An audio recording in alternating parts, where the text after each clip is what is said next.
There is a certain kind of quiet irony in the fact that the largest film franchise in the history of cinema almost never existed at all. The Marvel Cinematic Universe, which has now generated over $32 billion at the global box office, which has produced dozens of interconnected films and television series, which has fundamentally reshaped the way Hollywood thinks about storytelling, was born not from confidence or ambition, but from desperation. And to understand how that desperation eventually became something extraordinary, you have to go back to a time when Marvel was not a studio, not a cultural force, not even a particularly stable company. You have to go back to the mid-1990s, when Marvel Entertainment Group was filing for bankruptcy. The comic book industry had experienced a speculative boom in the late 1980s and early 1990s. Collectors were buying multiple copies of single issues, convinced that they were investing in something valuable. Publishers responded by flooding the market with variant covers and limited editions. And then, as tends to happen with speculative bubbles, the whole thing collapsed. Sales dropped. Distributors went out of business. And Marvel, which had taken on enormous debt through a series of acquisitions, found itself unable to pay its bills. The bankruptcy was not a quiet, behind-the-scenes affair. It played out in public, with rival factions fighting for control of the company.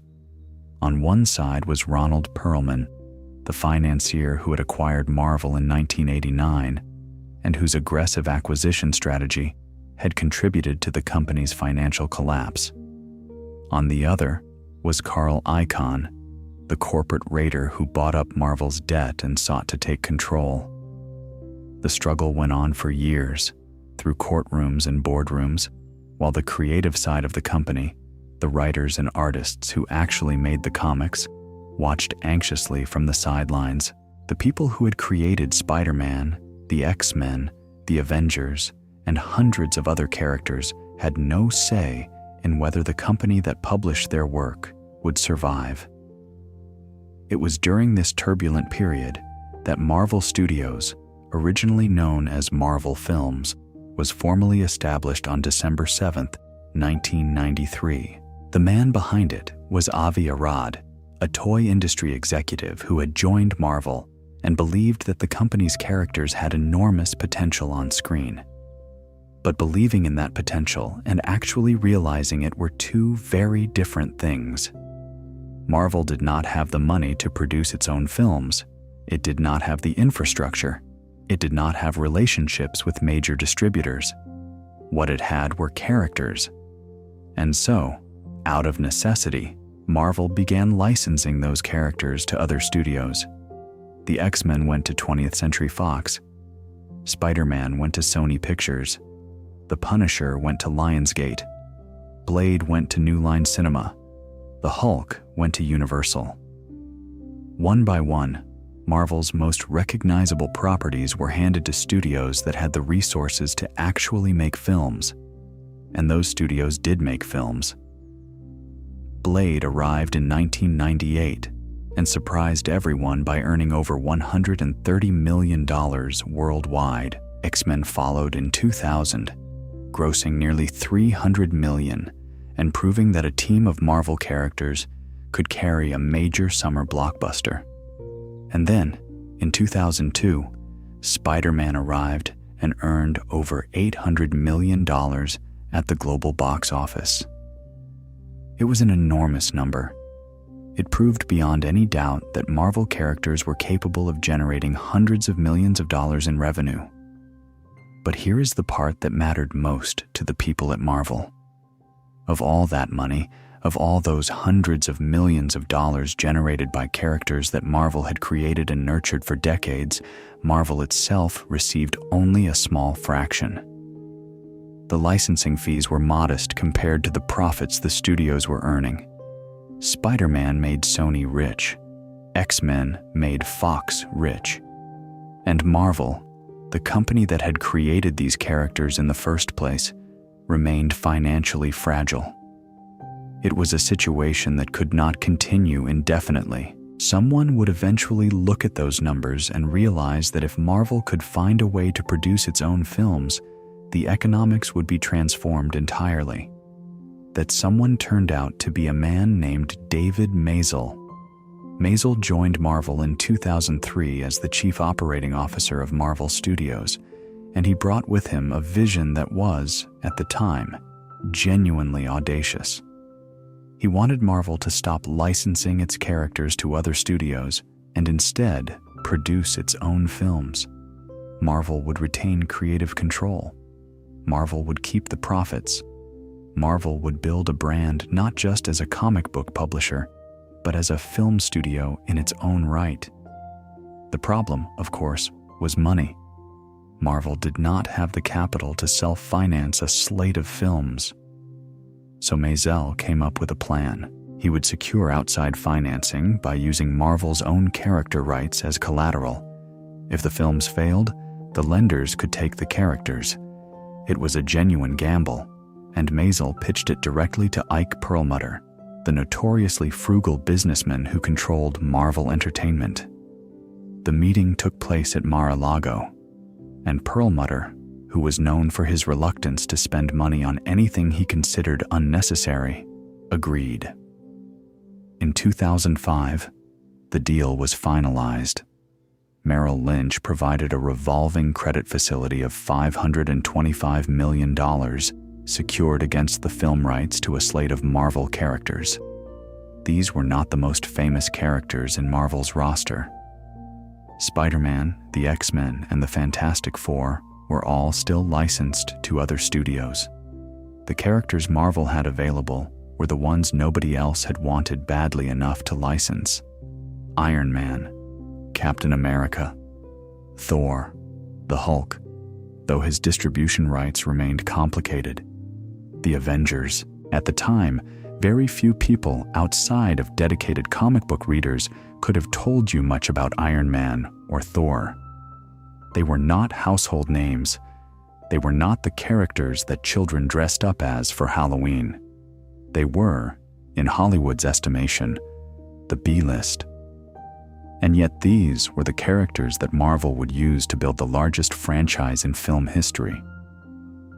The irony of that, the fact that Marvel's greatest cinematic achievement was built from the characters that nobody else wanted, is one of the most quietly remarkable details of this entire story.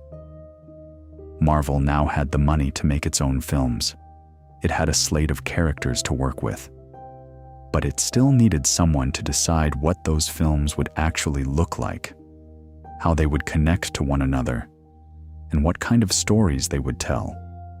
That person was already working quietly within the company. His name was Kevin Feige. Kevin Feige grew up in New Jersey, loving two things above all else: movies and Marvel Comics. He attended the University of Southern California's School of Cinematic Arts, one of the most respected film programs in the country, and during his time there, he secured an internship with Lauren Schuler Donner, a veteran producer who would go on to produce the X-Men films for Fox.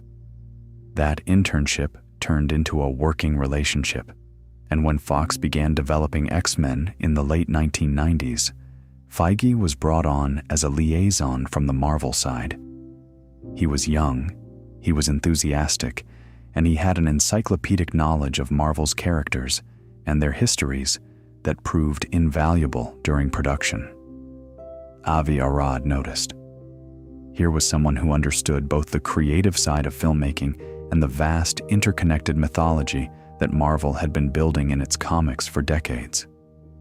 On August 1st, 2000, Feige was formally hired by Marvel Studios. His early days were humble.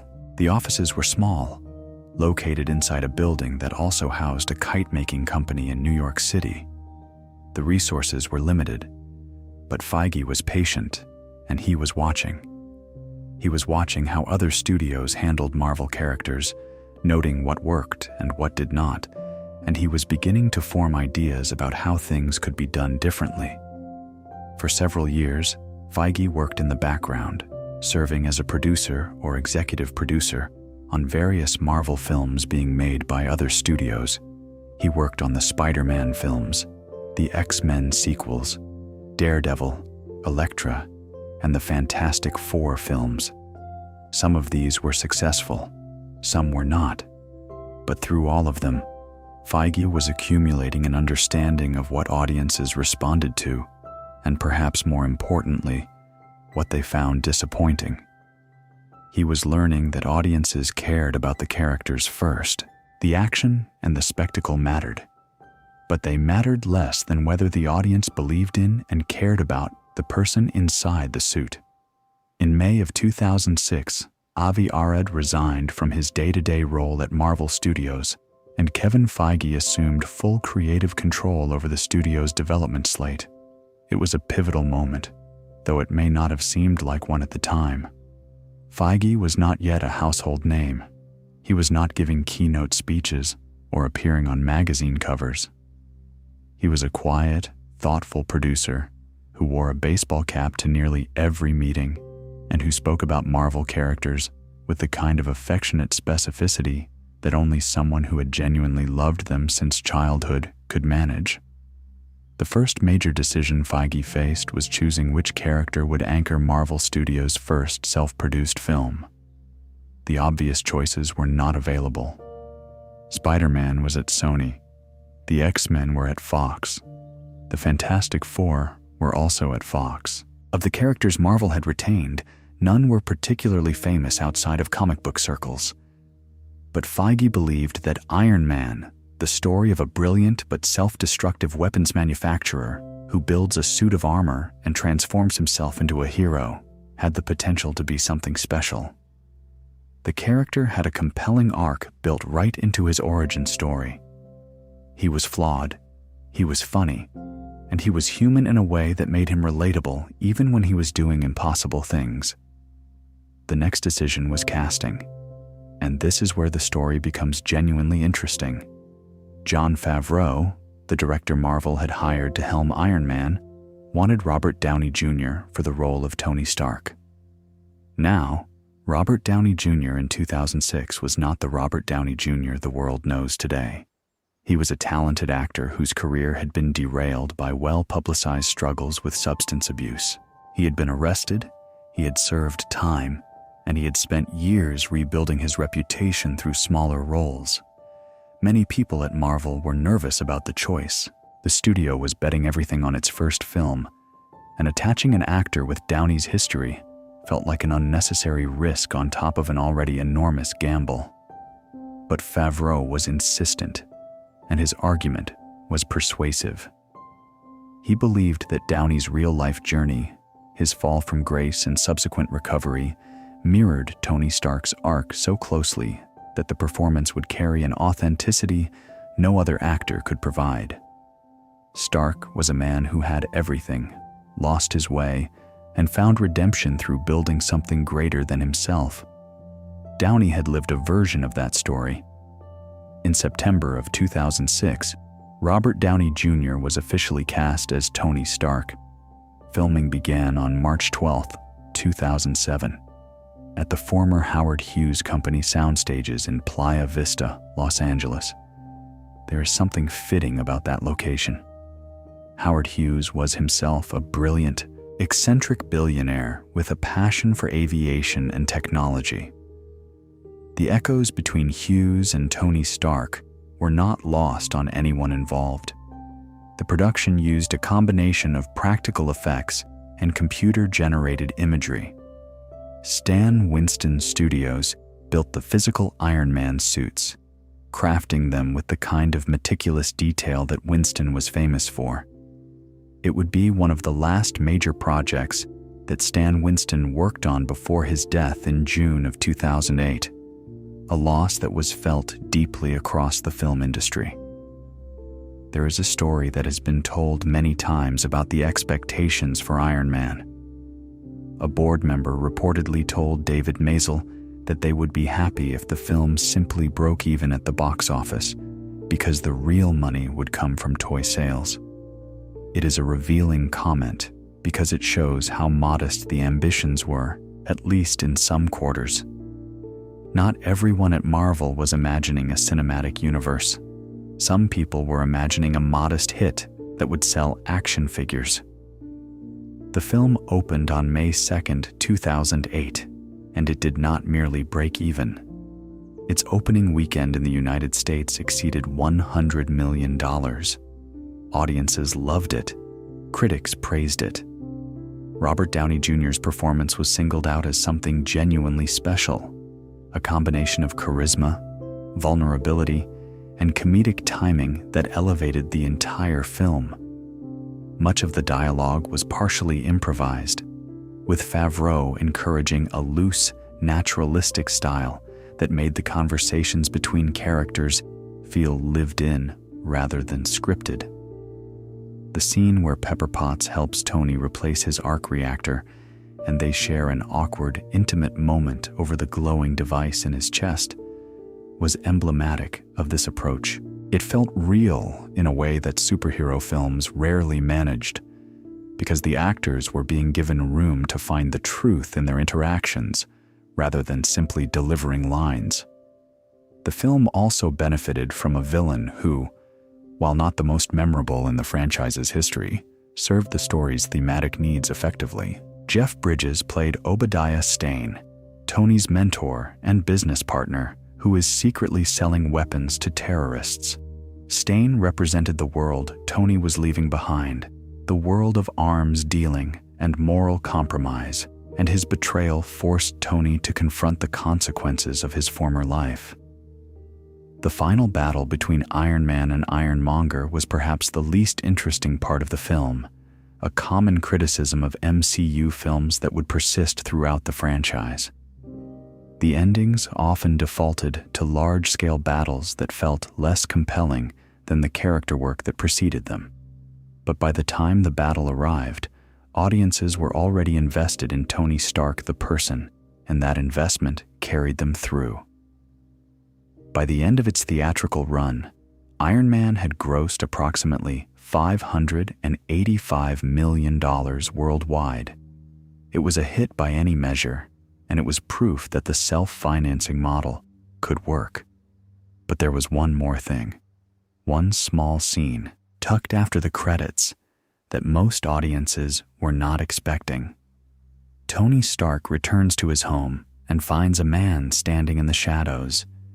The man introduces himself as Nick Fury, director of an organization called the Strategic Homeland Intervention, Enforcement, and Logistics Division.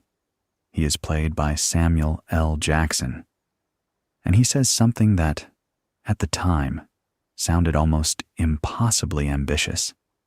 He tells Stark that he is not the only superhero in the world, and that Fury is putting together a team. That post-credits scene was not an afterthought. It was a statement of intent. Kevin Feige was planting a seed, and that seed would eventually grow into the largest interconnected narrative in film history. With Iron Man, Marvel had proven it could make a film on its own terms and succeed. But one film was not a universe. What Feige had in mind was something no studio had ever attempted before, a series of interconnected films, each standing on its own but all building toward a single, unified event. The experiment was just beginning. With Iron Man's success still fresh, Marvel Studios moved quickly into its next project, and what they were attempting was, in retrospect, one of the most audacious creative experiments in the history of mainstream filmmaking. They were asking audiences to watch multiple standalone films over a period of several years, and to understand that all of these films existed within the same fictional universe, sharing characters, locations, and an overarching narrative that would eventually converge into a single crossover event. This had never been done before. Sequels existed, certainly. Franchises existed, but no studio had ever attempted to build an interconnected universe of distinct films that would eventually merge into one story. The closest precedent was perhaps the Universal monster films of the 1930s and 1940s, which occasionally featured crossovers between Frankenstein and the Wolfman. But those were opportunistic pairings rather than a planned narrative architecture. What Marvel was doing was structurally unprecedented, and the fact that it worked so well makes it easy to forget how easily it could have failed. Just 6 weeks after Tony Stark first appeared on screen, a second Marvel film arrived in theaters. The Incredible Hulk, starring Edward Norton as Bruce Banner, was released on June 13, 2008. It was a deliberate departure from Ang Lee's more experimental 2003 Hulk film, which had divided audiences with its artistic ambitions. This new version was leaner, more action-oriented, and crucially, it existed within the same continuity as Iron Man. A brief appearance by Tony Stark at the end of the film confirmed that these were not isolated stories. They were pieces of something larger. The Incredible Hulk performed reasonably well, earning approximately $265 million worldwide, though it was considered a modest result compared to Iron Man's haul. More significantly, the production was marked by creative disagreements between Edward Norton and Marvel Studios over the final cut of the film. Norton wanted a longer, more character-driven version. Marvel wanted something faster and more commercially accessible. The disagreement eventually led to Norton's departure from the franchise, and when the Hulk appeared again years later, he would be played by Mark Ruffalo. This was an early lesson for Marvel Studios in managing creative relationships, and it established a precedent that would become one of the studio's defining characteristics. The franchise was bigger than any single actor. If necessary, roles could be recast, and the story would continue. 2 years passed before the next Marvel Studios film. Iron Man 2 arrived in May of 2010, and while it was commercially successful, earning over $600 million worldwide, it is often remembered as one of the weaker entries in the franchise. The film spent a great deal of its running time setting up future storylines, rather than telling its own story. Scarlett Johansson appeared as Natasha Romanoff, also known as Black Widow, marking her first appearance in a franchise that she would inhabit for over a decade. Samuel L. Jackson returned as Nick Fury, and his presence was more substantial this time, further developing the idea of S.H.I.E.L.D. as the organization connecting all of these heroes together. The film also introduced the concept of Tony Stark's father, Howard Stark, having connections to the broader Marvel mythology, which would pay off significantly in later films. Don Cheadle replaced Terrence Howard as James Rhodes, marking the second recasting in the young franchise and reinforcing the principle that had been established with the Hulk. The MCU would continue regardless of which specific actors occupied which roles. It is worth reflecting on what the MCU was building during this period, because it was genuinely unprecedented. No film studio had ever attempted to create an interconnected cinematic universe in which multiple standalone film series shared characters, settings, and storylines that built toward a single crossover event. Serialized storytelling was common in television, of course, and comic books had been doing crossover events for decades. But in cinema, franchises had always been self-contained. James Bond existed in his own world. Indiana Jones existed in his. The idea of building separate franchises that would eventually merge was so novel that there was no established playbook for how to do it. Everything Marvel was doing was essentially experimental, and the fact that it worked so seamlessly in retrospect can obscure how uncertain the outcome was at the time. Then came Thor, released in May of 2011, and this was where Marvel Studios took its first genuinely bold creative risk since Iron Man itself. Thor was not a grounded tech-based hero like Tony Stark.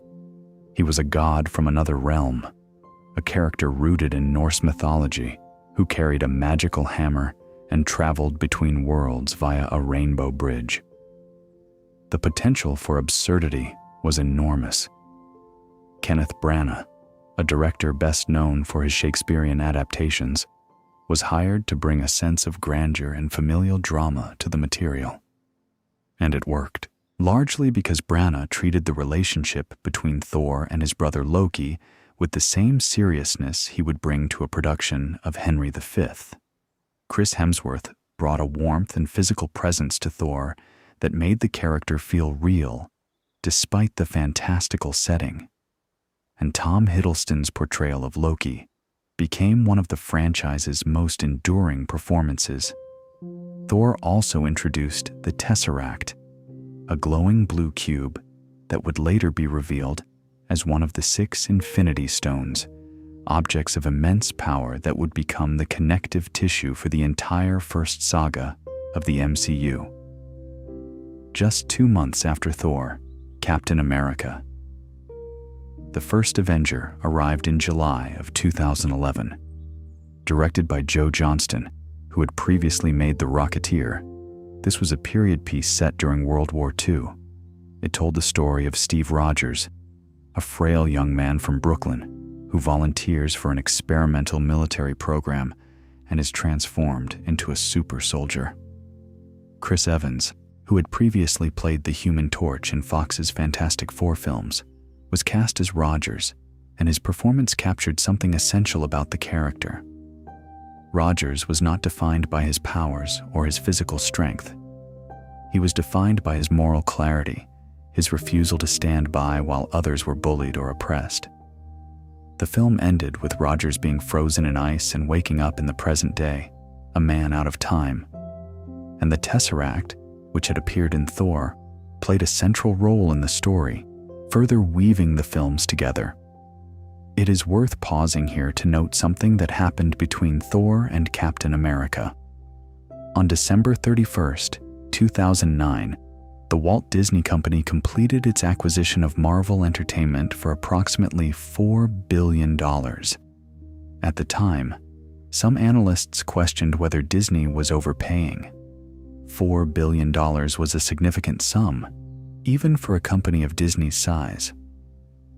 Bob Iger, Disney's CEO, has spoken about his reasoning. He believed that the entertainment industry was moving toward a model built around branded franchises, recognizable intellectual properties that could be exploited across multiple platforms, films, theme parks, merchandise, television.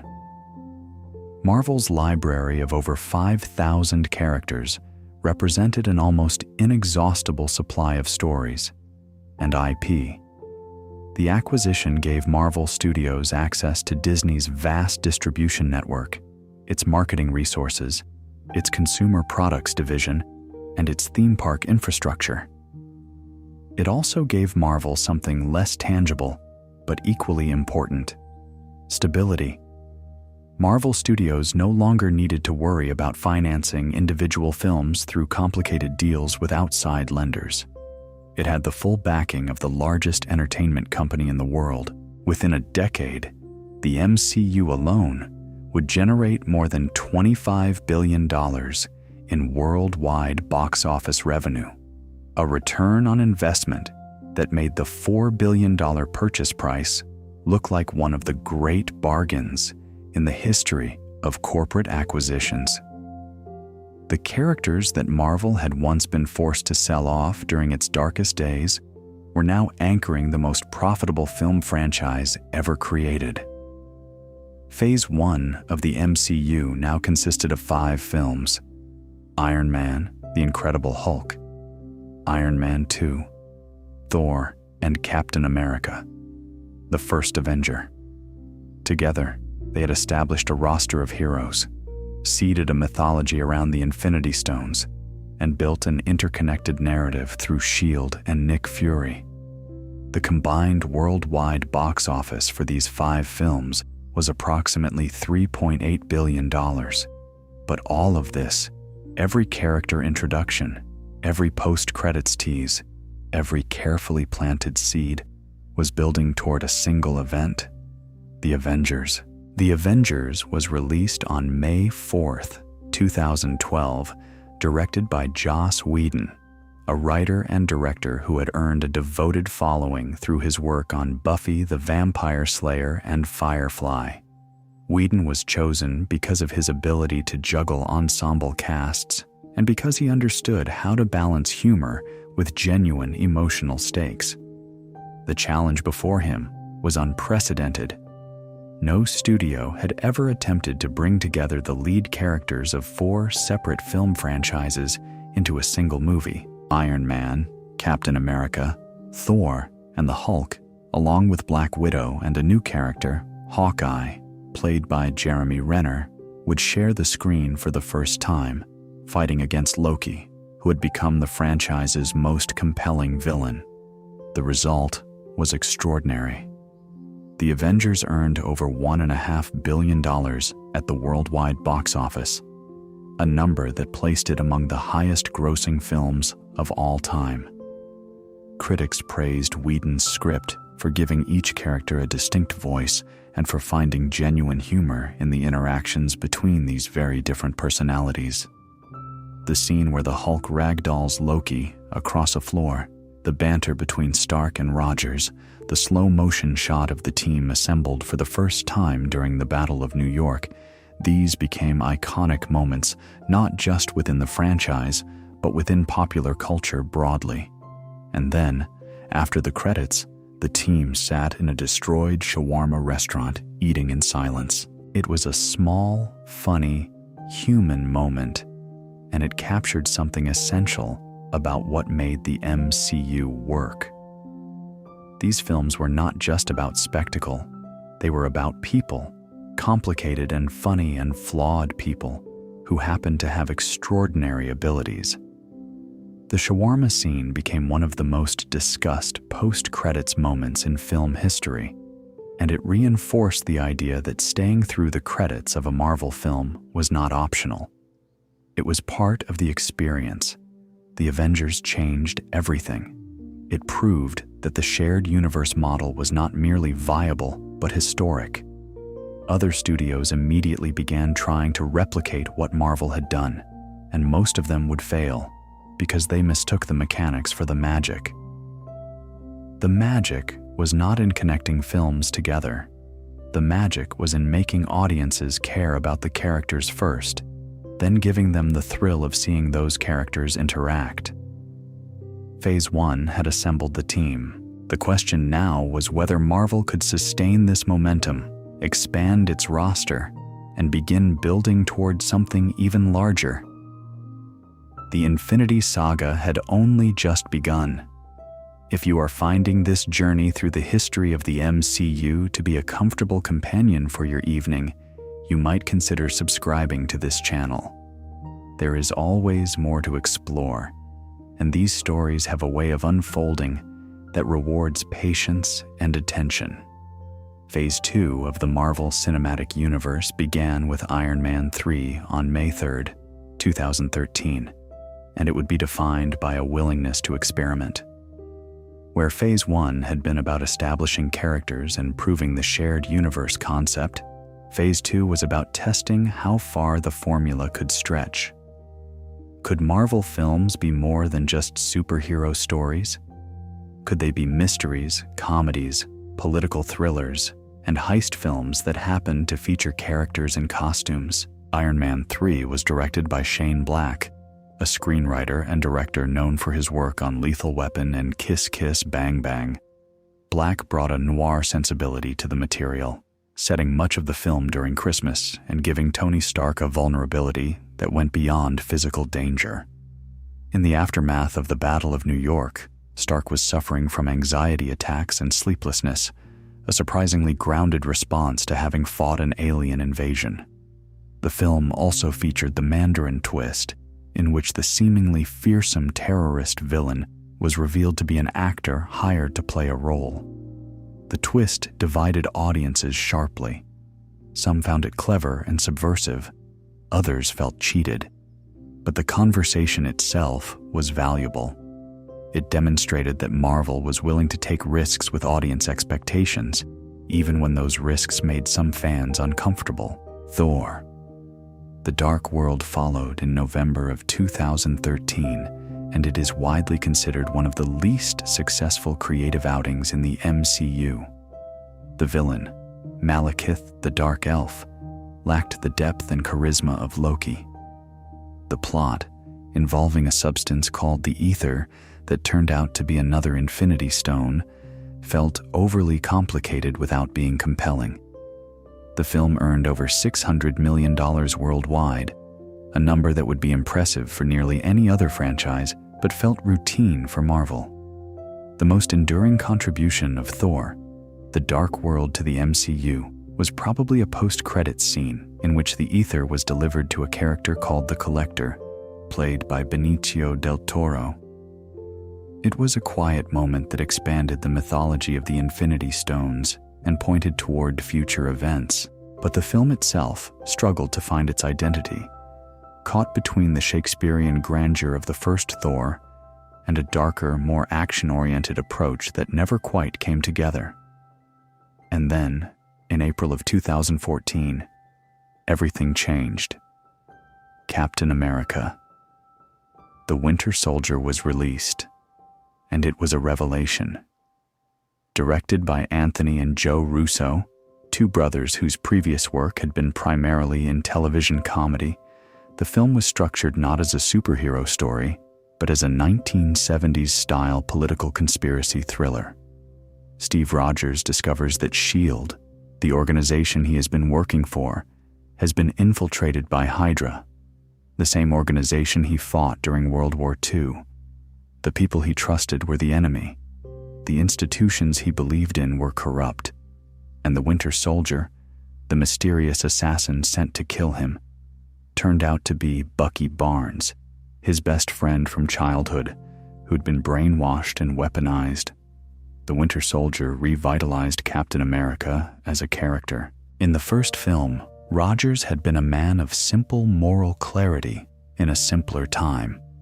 Now he was that same man in a world that refused to be simple. His integrity, which had been his defining trait, became a source of conflict rather than comfort. The film earned over $714 million worldwide, and it established the Russo brothers as two of the most important directors in the franchise. They would go on to direct 4 Marvel films in total, including the 2 that would define the entire saga. 3 months after The Winter Soldier, Marvel released what was arguably its biggest gamble since Iron Man. Guardians of the Galaxy, directed by James Gunn, was based on a team of characters that even most comic book readers were unfamiliar with.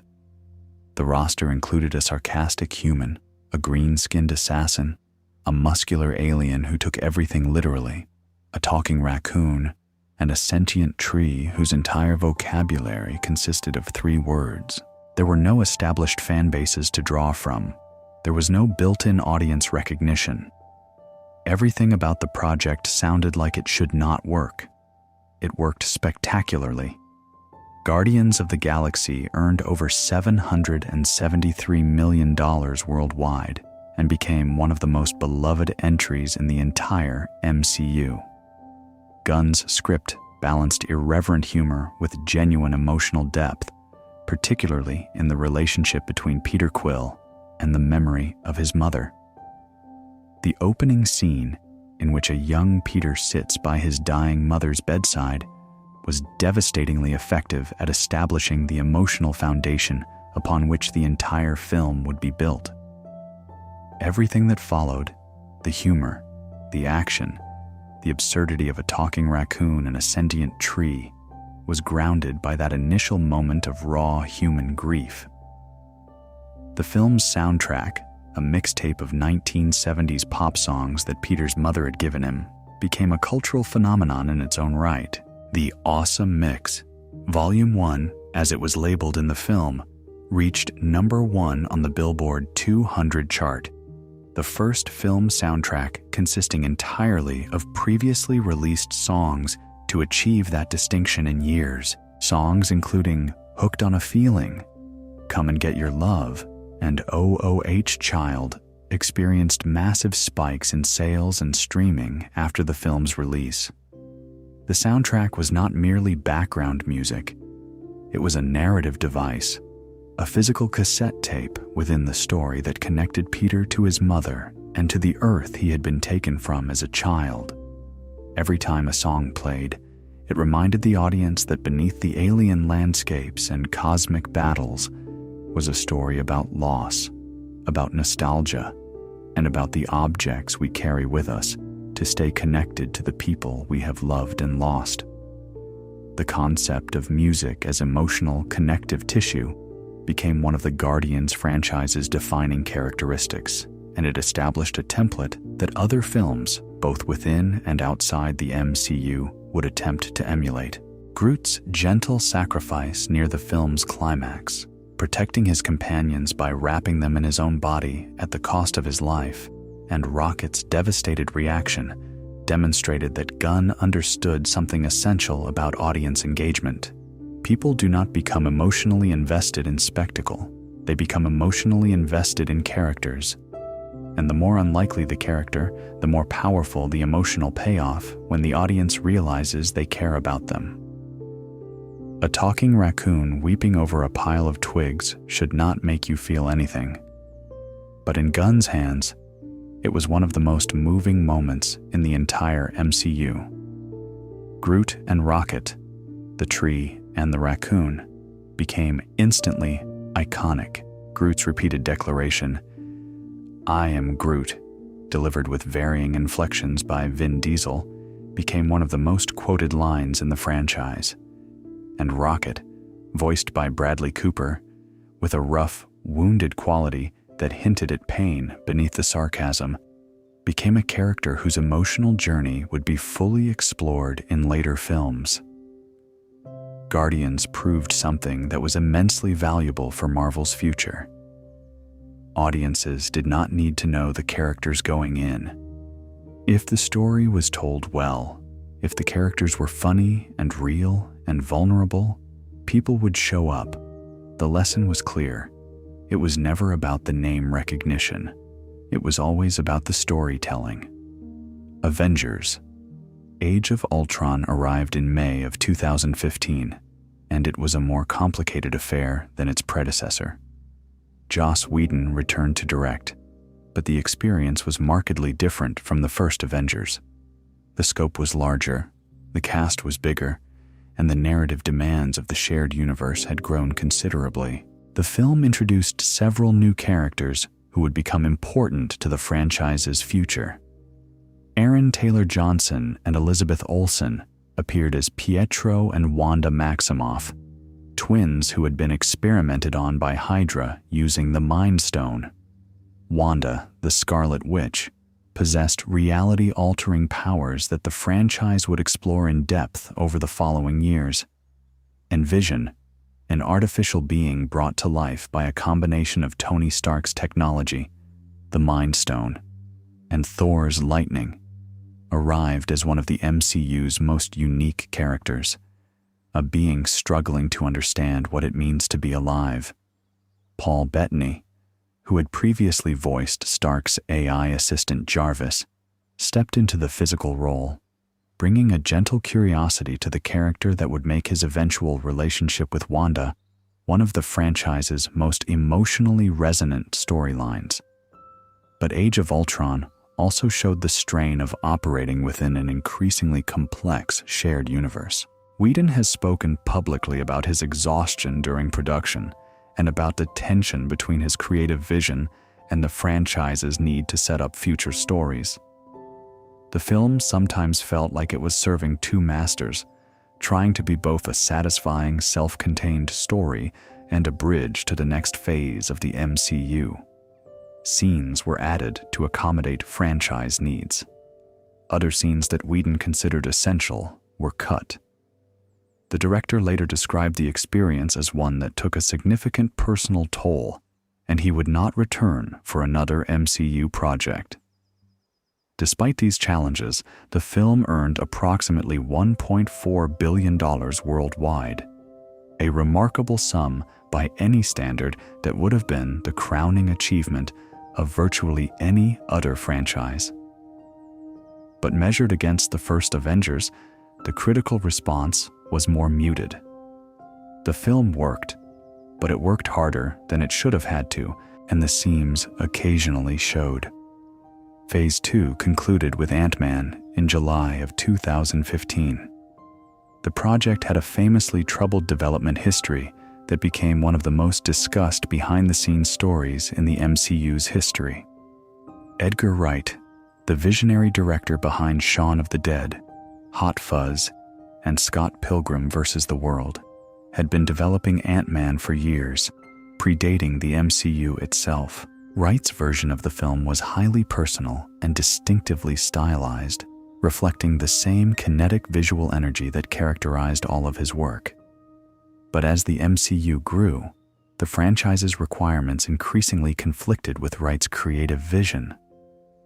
He departed the project over creative differences just months before filming was set to begin, a departure that was widely perceived as a significant loss for the franchise.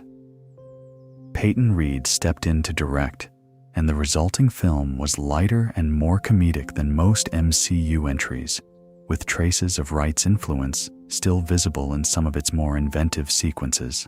Paul Rudd brought a likable, everyman quality to Scott Lang, and the film's heist structure gave it a distinct identity within the franchise. It was a smaller film in every sense, and that was refreshing after the operatic scale of Age of Ultron. Taken together, Phase 2's 6 films demonstrated something important about the MCU's creative strategy. These were not all the same kind of movie. The Winter Soldier was a conspiracy thriller. Guardians of the Galaxy was a space opera comedy. Ant-Man was a heist film. Iron Man 3 was a noir-inflected character study. This genre flexibility, the idea that a superhero film could be anything as long as the characters remained compelling, became one of Marvel Studios' most valuable creative assets. It meant that the franchise could expand in any direction without feeling repetitive. Phase 2 also revealed tensions behind the scenes. Throughout this period, Kevin Feige's creative decisions were being filtered through Marvel's Creative Committee, a group led by Ike Perlmutter that reviewed and sometimes overruled the studio's creative choices. Perlmutter was primarily concerned with controlling costs, and his influence sometimes clashed with the creative ambitions that Feige and his directors were pursuing. The tension between creative vision and corporate oversight was building, and it would eventually lead to a structural change that freed Feige to operate with the autonomy he needed. By the end of Phase 2, the MCU had proven it could thrive beyond its original heroes. It had expanded its roster, experimented with genre, and continued to build the mythology of the Infinity Stones. The most ambitious chapter was about to begin. Phase 3 would introduce new characters, escalate the stakes to cosmic proportions, and deliver the conclusion to a story that had been building for over a decade. Phase 3 of the Marvel Cinematic Universe began on May 6, 2016, with Captain America, Civil War, and from the very first frame, it was clear that the MCU was operating at a level of ambition it had not previously attempted. Civil War was technically a Captain America sequel, but in scope and cast, it was effectively an Avengers film. Nearly every major hero in the franchise appeared, and the story centered on a question that had been quietly building since the Battle of New York in the first Avengers film. What happens when the people in power decide that superheroes need to be held accountable? What happens when the heroes themselves disagree about the answer? The Sokovia Accords, a set of international agreements designed to regulate the activities of enhanced individuals, split the Avengers down the middle. Tony Stark, haunted by the collateral damage caused in Sokovia during Age of Ultron, supported government oversight. Steve Rogers, who had watched S.H.I.E.L.D. be corrupted from within, believed that the safest hands were still their own. Neither was entirely wrong. Neither was entirely right. And the brilliance of the Russo brothers' approach was that the film refused to tell you which side to choose. It presented both arguments with equal weight and let the audience sit with the discomfort of not having an easy answer. Civil War also introduced two characters who would become central to the franchise's future. Chadwick Boseman appeared as T'Challa, the Black Panther, a Wakandan prince whose father is killed in a terrorist attack. His presence was magnetic, and his scenes crackled with a controlled intensity that promised great things to come. And then there was Spider-Man. Through a landmark deal between Sony Pictures and Marvel Studios, finalized in February of 2015, Spider-Man was allowed to appear in the MCU for the first time. Tom Holland, a young British actor, was cast as Peter Parker, and his introduction during the airport battle sequence was one of the most crowd-pleasing moments in the film. Spider-Man was home. The deal itself was remarkable because it required two competing studios to share a character in a way that benefited both. Sony retained the right to produce standalone Spider-Man films, but those films would now exist within the MCU's continuity, and Spider-Man could appear in Avengers and other crossover films. It was a compromise that seemed impossible until it happened, and it gave the MCU access to arguably the most popular superhero in the world. Civil War earned over $1.1 billion worldwide, making it the highest-grossing Captain America film by a significant margin, and confirming the Russo brothers as the franchise's most commercially reliable directors. The film also set the stage for the emotional dynamics that would drive Infinity War and Endgame. The Avengers were fractured. Tony Stark and Steve Rogers, the two pillars of the team, were estranged, and the divisions between them, rooted in genuine philosophical differences rather than simple misunderstandings, would take years and extraordinary circumstances to heal. Behind the scenes, something equally significant was happening. Kevin Feige had successfully lobbied to restructure Marvel Studios' reporting line. Previously, Feige reported to the Marvel Entertainment Division, which was controlled by Ike Perlmutter and the Creative Committee. This arrangement had led to friction, particularly around decisions like casting and budget allocation. There were reports that the Creative Committee had resisted including Black Widow in merchandise and had pushed back against the casting of Robert Downey Jr. in Civil War due to cost concerns. In August of 2015, the restructuring was completed. Marvel Studios now reported directly to Alan Horn, the chairman of Walt Disney Studios. Feige was free. The Creative Committee's influence over the films was effectively ended. This organizational change, which received relatively little attention outside the industry, may have been the single most important behind-the-scenes event in the MCU's history. It gave Feige the autonomy to make the creative decisions that would define Phase 3. Doctor Strange arrived in November of 2016, introducing Benedict Cumberbatch as Stephen Strange, a brilliant neurosurgeon whose hands are destroyed in a car accident and who discovers the mystical arts while searching for a cure. The film expanded the MCU's boundaries significantly, adding an entire dimension of magic and sorcery that had not previously existed in the franchise. It also introduced the concept of the multiverse, the idea that reality is not a single linear path, but a vast collection of parallel universes. At the time, the multiverse was a background concept, a fascinating piece of world building that most audiences did not spend much time thinking about. It would become enormously important later.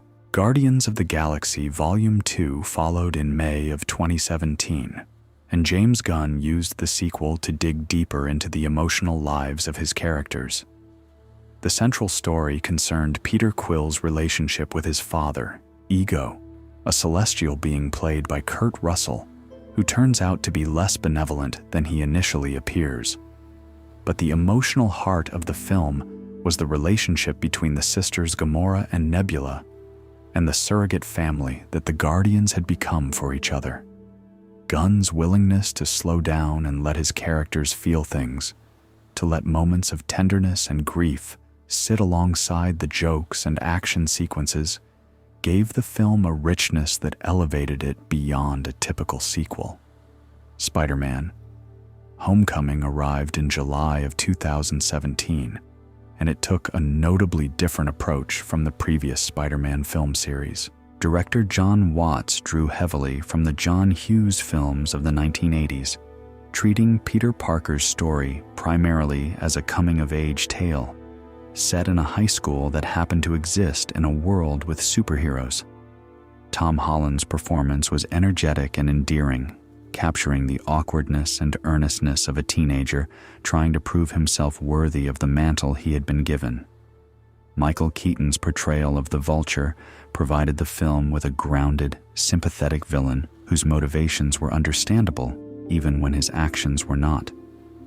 The film earned over $880 million worldwide and cemented Holland's version of Spider-Man as a beloved part of the franchise. And then came Thor: Ragnarok in November of 2017, and it was a transformation. Director Taika Waititi, a New Zealand filmmaker known for his deadpan humor and visual inventiveness, essentially reinvented Thor as a character. The previous Thor films had treated the material with earnest grandeur. Waititi treated it as a cosmic comedy, stripping away Thor's hammer, his hair, and his homeworld, and forcing him to fight his way back from nothing. Chris Hemsworth, who had always shown comedic talent, was finally given the space to be genuinely funny, and the result was one of the most entertaining films in the entire franchise. Cate Blanchett appeared as Hela, the goddess of death, and Jeff Goldblum played the Grandmaster with exactly the kind of eccentric charm that only Jeff Goldblum can provide. Ragnarok earned over $850 million worldwide and proved that reinvention, even radical reinvention, was not only possible within the MCU, but could be one of its greatest strengths. By the end of 2017, the pieces were all in place. The Infinity Stones had been scattered across a dozen films. The characters had been introduced, tested, broken, and rebuilt. The relationships between them, the friendships, the rivalries, the unresolved tensions had been carefully developed over nearly a decade of storytelling. Now everything was converging toward the two films that would define the Marvel Cinematic Universe forever.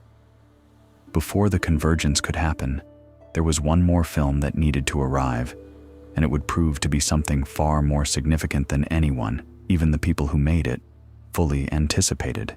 Black Panther was released on February 16th, 2018, directed by Ryan Coogler, and it became not just a film, but a cultural event. To understand why Black Panther resonated so deeply, you have to understand what it represented. The Marvel Cinematic Universe had, by 2018, produced 18 films.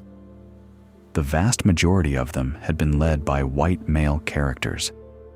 There had been important supporting characters of color, most notably Samuel L. Jackson's Nick Fury and Anthony Mackie's Falcon, but the franchise had not yet built an entire film around a black lead character's story, culture, and world.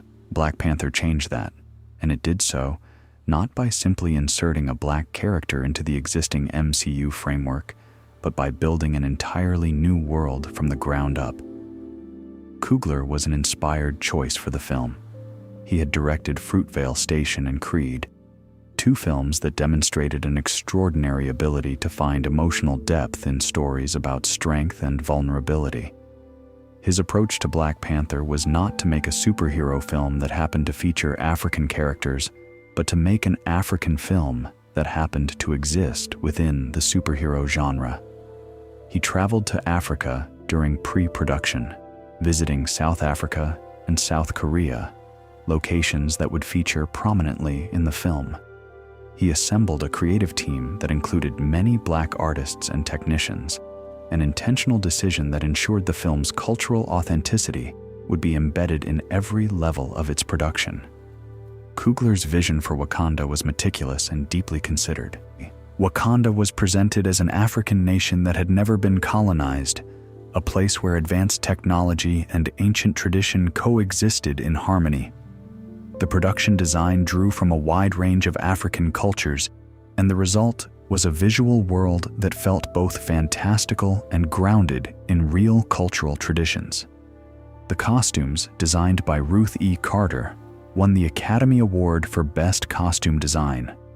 The score, by Ludwig Göransson, incorporated traditional African instruments and musical patterns in ways that gave the film a sonic identity entirely its own. Chadwick Boseman's performance as T'Challa anchored the film with a quiet strength and dignity. Boseman played T'Challa as a man wrestling with the weight of his responsibilities, a king who wanted to do right by his people but was uncertain about the best path forward. And the film's villain, Eric Killmonger, played by Michael B. Jordan, was widely praised as one of the MCU's most complex antagonists. Killmonger's anger was not arbitrary or cartoonish. It was rooted in the real history of the African diaspora, in the genuine pain of abandonment and systemic injustice. His challenge to T'Challa was not simply physical, but philosophical. Should Wakanda have used its resources to help oppressed people around the world? Was isolation, even comfortable isolation, a form of complicity? The film was remarkable in that it took its villain's argument seriously. At the end of the story, T'Challa's decision to open Wakanda to the world was directly influenced by Killmonger's challenge. The villain lost the fight, but, in a meaningful sense, won the argument. This was a level of thematic sophistication that superhero films rarely attempted, and it is a significant part of why Black Panther resonated so deeply with audiences and critics alike. The film's soundtrack, curated by Kendrick Lamar and produced by Top Dog Entertainment, became a cultural event in its own right, debuting at #1 on the Billboard 200. The album blended Lamar's lyrical complexity with the film's themes of identity, heritage, and power. It was a rare example of a film soundtrack that stood entirely on its own as a work of art, while also deepening the experience of the film it accompanied. Black Panther earned over $1.3 billion at the worldwide box office. It was nominated for 7 Academy Awards, including Best Picture, a first for a superhero film. The cultural impact extended far beyond the box office numbers. Audiences around the world, particularly Black audiences who had rarely seen themselves reflected in this kind of blockbuster storytelling, embraced the film with an emotional intensity that went beyond entertainment. Schools organized field trips to see it. Communities organized group viewings. The Wakanda salute, arms crossed over the chest, became a gesture of pride and solidarity. And then, tragically, the legacy of Black Panther became intertwined with loss.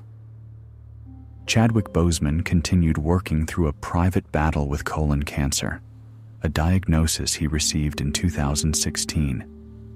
He never spoke publicly about his illness.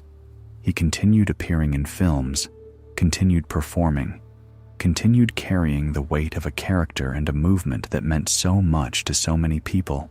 When Boseman passed away on August 28, 2020, at the age of 43, the grief was immense and widespread. His performance as T'Challa had become something more than a role. It had become a symbol.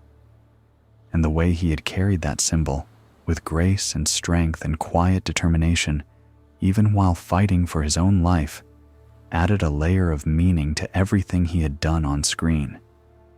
Within the MCU's timeline, Black Panther was positioned just 2 months before Infinity War, and Wakanda would become one of the franchise's most important locations going forward. But the film's significance transcended its place in the timeline. It proved that the MCU could be culturally significant, not just commercially successful. It proved that audiences of all backgrounds hungered for stories that reflected the diversity of the world they actually lived in. And it proved that a superhero film could be a work of genuine artistic ambition while still delivering the kind of spectacle that audiences expected from a Marvel movie. If you are still with me on this journey through the MCU's history, and I hope you are, I want to thank you for listening. If you have not already, consider subscribing to this channel. These stories are worth telling carefully, and there are many more to come. Now, just 2 months after Black Panther's release, the culmination of 10 years of storytelling was about to arrive in theaters. Avengers: Infinity War was released on April 27, 2018, and it was unlike anything that had come before it, not just in the MCU, but in the history of cinema. No film had ever attempted to bring together so many established characters from so many separate franchises into a single narrative. The cast included nearly every significant character who had appeared in the MCU's first 18 films, and the story required weaving their individual arcs into a coherent whole while introducing and developing a new central figure. Thanos. Thanos, the Mad Titan, had been teased in post-credit scenes and background appearances since the first Avengers film in 2012. He was the shadow behind the throne, the unseen force driving events. Now, finally, he stepped into the foreground, and the Russo brothers made a creative choice that proved to be one of the most important decisions in the franchise's history. They made Thanos the protagonist, not the antagonist. The protagonist. The film was, in a very real sense, his story. His quest to gather all 6 Infinity Stones, his willingness to sacrifice everything, including the daughter he loved, in pursuit of what he believed was a righteous goal. The audience spent more time with Thanos than with any single Avenger, and Josh Brolin's motion capture performance gave the character a weight and sadness that made him feel genuinely three-dimensional. The Russo brothers managed the enormous cast by splitting them into smaller groups, each pursuing their own thread of the story. Thor traveled to forge a new weapon capable of killing Thanos. Tony Stark and Spider-Man found themselves on Thanos' home world. The Guardians of the Galaxy crossed paths with Thor, and in Wakanda, Steve Rogers, Black Panther, and the remaining Avengers prepared for a final stand against Thanos' army. Each thread had its own tone and energy, and the film cut between them with a rhythmic confidence that kept the narrative moving without ever feeling rushed. And then came the ending. Thanos completes his mission.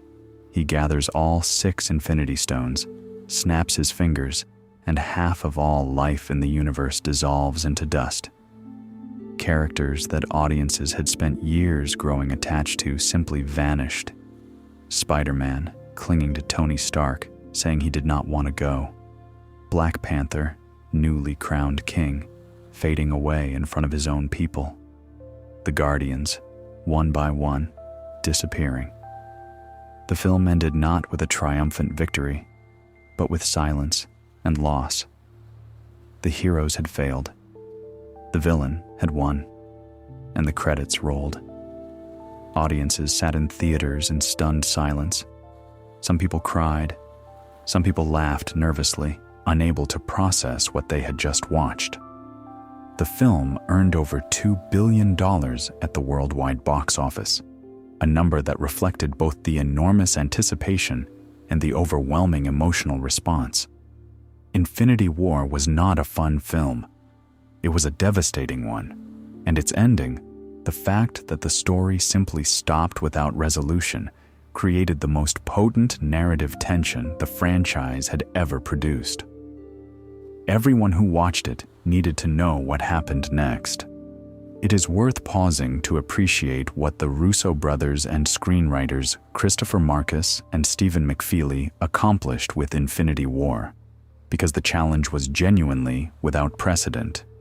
They needed to serve dozens of characters, each with their own established arcs and fan bases. They needed to tell a story that was coherent on its own, while also functioning as the penultimate chapter of a 22-film saga. They needed to make Thanos, a character who had been little more than a purple silhouette in post-credits scenes, into a fully realized and even sympathetic figure within a single film. And they needed to do all of this while maintaining the emotional tone and stakes that the audience expected from a culminating event. That they succeeded as thoroughly as they did is a testament to their skill as filmmakers and to the strength of the foundation that the previous 18 films had built. Between Infinity War and Endgame, Marvel released 2 smaller films. Ant-Man and the Wasp arrived in July of 2018 and served as a palate cleanser, a lighter, more comedic adventure that took place before the snap. Its post-credits scene, in which characters dissolved into dust during what should have been a routine experiment, connected it to the larger story with brutal efficiency. Captain Marvel arrived in March of 2019, introducing Brie Larson as Carol Danvers, an Air Force pilot who becomes one of the most powerful beings in the universe. The film was set in 1995 and featured a younger Nick Fury, digitally de-aged through visual effects. It earned over $1.1 billion and established Captain Marvel as a major new presence in the franchise. And then, on April 26, 2019, Avengers Endgame arrived. It was the conclusion to 22 films and 11 years of storytelling. The anticipation was unlike anything the film industry had experienced. Tickets sold out weeks in advance. Servers crashed under the weight of demand. Some theaters ran back-to-back screenings 24 hours a day during the opening weekend. Fan communities organized spoiler-free zones on social media, and the Russo brothers themselves published an open letter asking audiences to protect the experience for those who had not yet seen it. The hashtag, "Don't spoil the Endgame," became a cultural moment in its own right. The question was simple: how do you end something this big? The Russo brothers' answer was unexpected. Rather than beginning with an immediate counterattack against Thanos, the film opened with grief. 5 years had passed since the snap. The world had moved on, but it had not healed. Tony Stark had retired and started a family. Steve Rogers was running support groups for survivors. Thor had fallen into depression and isolation. Bruce Banner had found a way to merge his 2 identities. The film took its time with these quieter moments, allowing the audience to sit with the weight of what had been lost before offering any hope of restoration. The mechanism of the story was a time heist, an idea that allowed the characters to travel back through the events of earlier MCU films and retrieve the Infinity Stones before Thanos could collect them. This provided the filmmakers with an opportunity to revisit key moments from the franchise's history, creating a sense of nostalgia and reflection that was deeply satisfying for longtime viewers. The Avengers split into teams and traveled to New York during the Battle of 2012, to Asgard during the events of Thor, the Dark World, and to a remote planet where the Soul Stone was hidden. Each journey carried its own emotional weight, its own risks, and its own small moments of grace. Tony Stark, traveling back to 1970, encountered a younger version of his father, Howard, and had a conversation with him that allowed Tony to finally make peace with the complicated legacy of their relationship. Thor, traveling back to Asgard, encountered his mother, Frigga, on the day she would die, and she spoke to him with a kindness and wisdom that helped him begin to recover from his spiral of grief and self-doubt. These quiet, personal moments were scattered throughout the time heist, and they gave the enormous spectacle of the film its emotional grounding. The Russo brothers understood that the audience did not just want to see these characters fight. They wanted to see them feel. They wanted to see them reckon with who they had been, who they had become, and what they were willing to sacrifice. Natasha Romanoff's death on Vormir, sacrificing herself so that Clint Barton could obtain the Soul Stone, was one of the film's most devastating moments. The two characters fought each other, each trying to be the one to die so the other could live. It was a scene about love expressed through stubbornness, about two people who valued each other's lives more than their own. Natasha's death landed with a particular weight because the film took the time to grieve her. The remaining Avengers did not simply move on to the next plot point. They sat with the loss. They argued about it. They cried. And then they continued, because that is what the people they had become would do. The climax of Endgame contained what is widely regarded as the single most crowd-pleasing moment in the history of the Marvel Cinematic Universe. With Steve Rogers standing alone against Thanos' army, beaten and seemingly defeated, a series of portals begin to open behind him. Through those portals step every hero who had been lost in the snap, every ally from every corner of the MCU, returned and ready to fight. The sound of Sam Wilson's voice saying, "On your left," over Steve's comm, echoing the phrase from their first meeting in the Winter Soldier, was the trigger. And then the battle began, every hero fighting together, and the audience experienced something that years of careful storytelling had built toward. It was not just an action sequence. It was the payoff of a decade-long emotional investment. Tony Stark's sacrifice at the end of the battle, using the Infinity Stones to destroy Thanos' army at the cost of his own life, was the emotional center of the film. Robert Downey Jr., the man whose casting had been considered a risk 11 years earlier, delivered his final performance as Tony Stark with a quiet, devastating simplicity. His last words, "I am Iron Man," echoed his very first words at the end of the original Iron Man. The circle was complete, and Steve Rogers, given the chance to travel back in time and return the borrowed stones, chose to stay in the past and live the life he had been denied, growing old with Peggy Carter.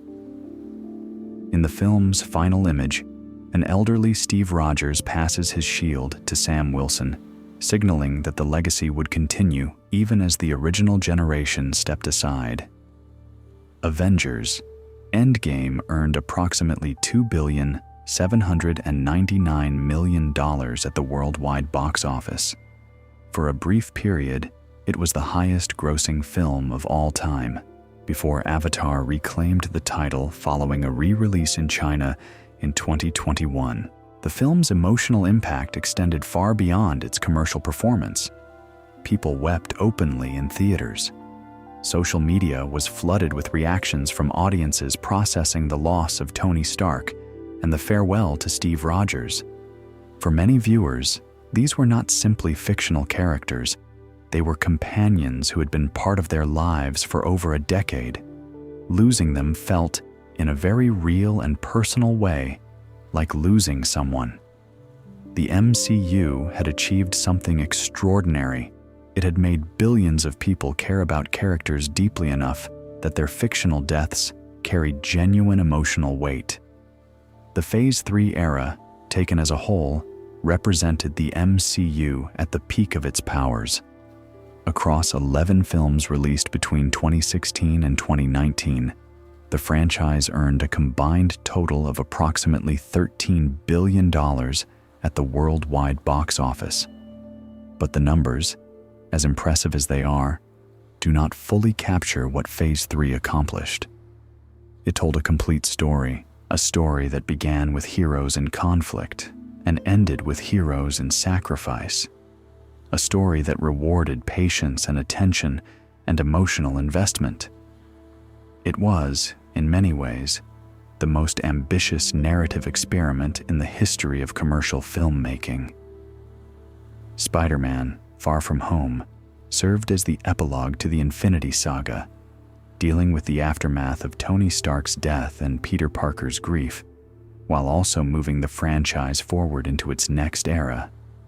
Phase 3 consisted of 11 films and earned approximately $13 billion in total, making it by far the highest-grossing phase in the MCU's history. The Infinity Saga was complete. The story that began with Tony Stark in a cave, building a suit of armor from scraps, had reached its conclusion. But stories, much like the universe they depicted, do not simply end. They transform. And the MCU was about to enter its most ambitious and uncertain era yet. After Spider-Man: Far From Home was released in July of 2019, the Marvel Cinematic Universe went quiet. For the first time since 2009, more than a year passed without a new MCU film arriving in theaters. Part of this was planned. The Infinity Saga had concluded, and Marvel Studios was using the gap to prepare for its next era. But a significant portion of the delay was caused by something nobody had planned for. In early 2020, the COVID-19 pandemic shut down film production worldwide and closed movie theaters for months. Black Widow, which had been scheduled for release in May of 2020, was postponed repeatedly. The entire Phase 4 slate was pushed back. The machinery of the MCU, which had been running with clockwork precision for over a decade, ground to a halt. The pandemic was devastating for the film industry as a whole. Studios lost billions of dollars in revenue. Theaters, already facing pressure from streaming services, struggled to survive the extended closures. Production crews were left without work. Release calendars were thrown into chaos. AMC Theaters, the largest cinema chain in the world, came within weeks of bankruptcy. The very future of theatrical exhibition as a business model was called into question, with some industry analysts predicting that the pandemic would permanently shift audiences toward home viewing, and that many of the films that had traditionally been theatrical releases would move to streaming permanently. For Marvel Studios specifically, the delay created an unusual situation. For the first time, there was a genuine gap in the conversation. The MCU, which had been a constant presence in popular culture since 2008, producing at least 2 films per year with metronomic regularity, was absent from theaters for nearly 2 years. The longest previous gap between MCU films had been about 7 months. Now the gap stretched to over 20 months. The question of whether audiences would return with the same enthusiasm, whether the cultural habit of attending MCU films had been broken, was an open one that no amount of market research could definitively answer. But during this period, Marvel Studios was not idle. The pandemic accelerated a strategic decision that had been in development for some time. Disney had launched its streaming platform, Disney Plus, in November of 2019, and Marvel Studios had been planning a series of original television shows for the service. These were not intended to be supplementary material, the way the earlier Marvel television shows on ABC and Netflix had sometimes been treated. These were designed to be integral parts of the MCU's ongoing narrative, featuring characters from the films and stories that directly impacted the larger universe. The distinction between these Disney Plus series and the earlier Marvel television shows is important. Marvel Television, which was a separate division from Marvel Studios, had produced Agents of S.H.I.E.L.D. for ABC beginning in 2013 and a series of critically acclaimed shows for Netflix beginning with Daredevil in 2015. Those Netflix shows, which also included Jessica Jones, Luke Cage, Iron Fist, The Punisher, and the crossover miniseries The Defenders, existed in a complicated relationship with the films. They referenced events from the movies, but the films never acknowledged the shows in return. The creative teams operated independently, and the Netflix shows had a grittier, more adult tone that contrasted with the film's broader appeal. When Netflix canceled all of its Marvel shows by early 2019, many fans wondered whether those characters and stories would simply be abandoned. The Disney Plus shows operated under a completely different model. They were produced by Marvel Studios directly, under Kevin Feige's supervision, and they were treated as chapters of the same story the films were telling. Characters and plot developments from the series would carry directly into subsequent films, and vice versa. This integration was ambitious, but it also raised the stakes for every piece of content the studio produced. If a Disney Plus series introduced a plot point that was essential to understanding the next film, then viewers who had not watched the series would feel lost. If the series were made optional, they would feel inconsequential. Finding the right balance would prove to be one of Phase 4's most persistent challenges. WandaVision was the first to arrive, premiering on January 15th, 2021. It was a bold and genuinely strange creative choice for the MCU's return. The series followed Wanda Maximoff and Vision living in a seemingly perfect suburban reality that was modeled on classic American sitcoms, shifting styles from decade to decade, from the 1950s through the 2000s. The first 2 episodes were filmed in black and white, before a live studio audience, with a laugh track. They looked and sounded nothing like any MCU project that had come before. Some viewers were confused, some were delighted, all were intrigued. Something was clearly wrong beneath the sitcom surface, and the mystery of what Wanda had done and why she had done it unfolded slowly across 9 episodes.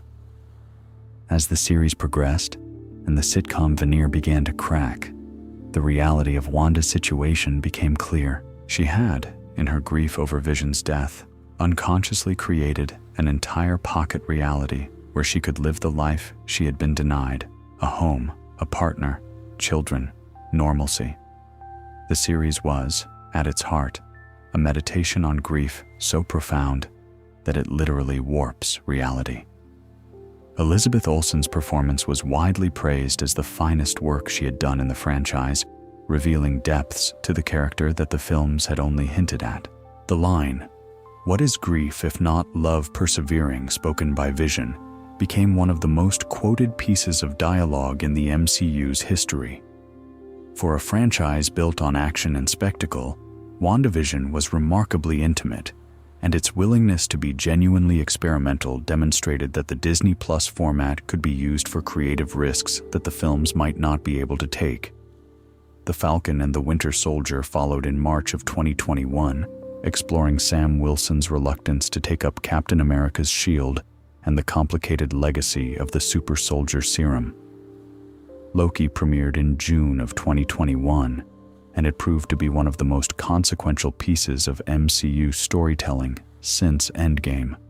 The series followed an alternate version of Loki, a Loki who had escaped during the Avengers time heist in 2012 and was therefore still the villain from the first Avengers film, not the reformed anti-hero who had sacrificed himself in Infinity War. This earlier, more selfish Loki found himself captured by the Time Variance Authority, a vast bureaucratic organization responsible for maintaining the integrity of the sacred timeline, the single linear timeline that the MCU had been operating within since its inception.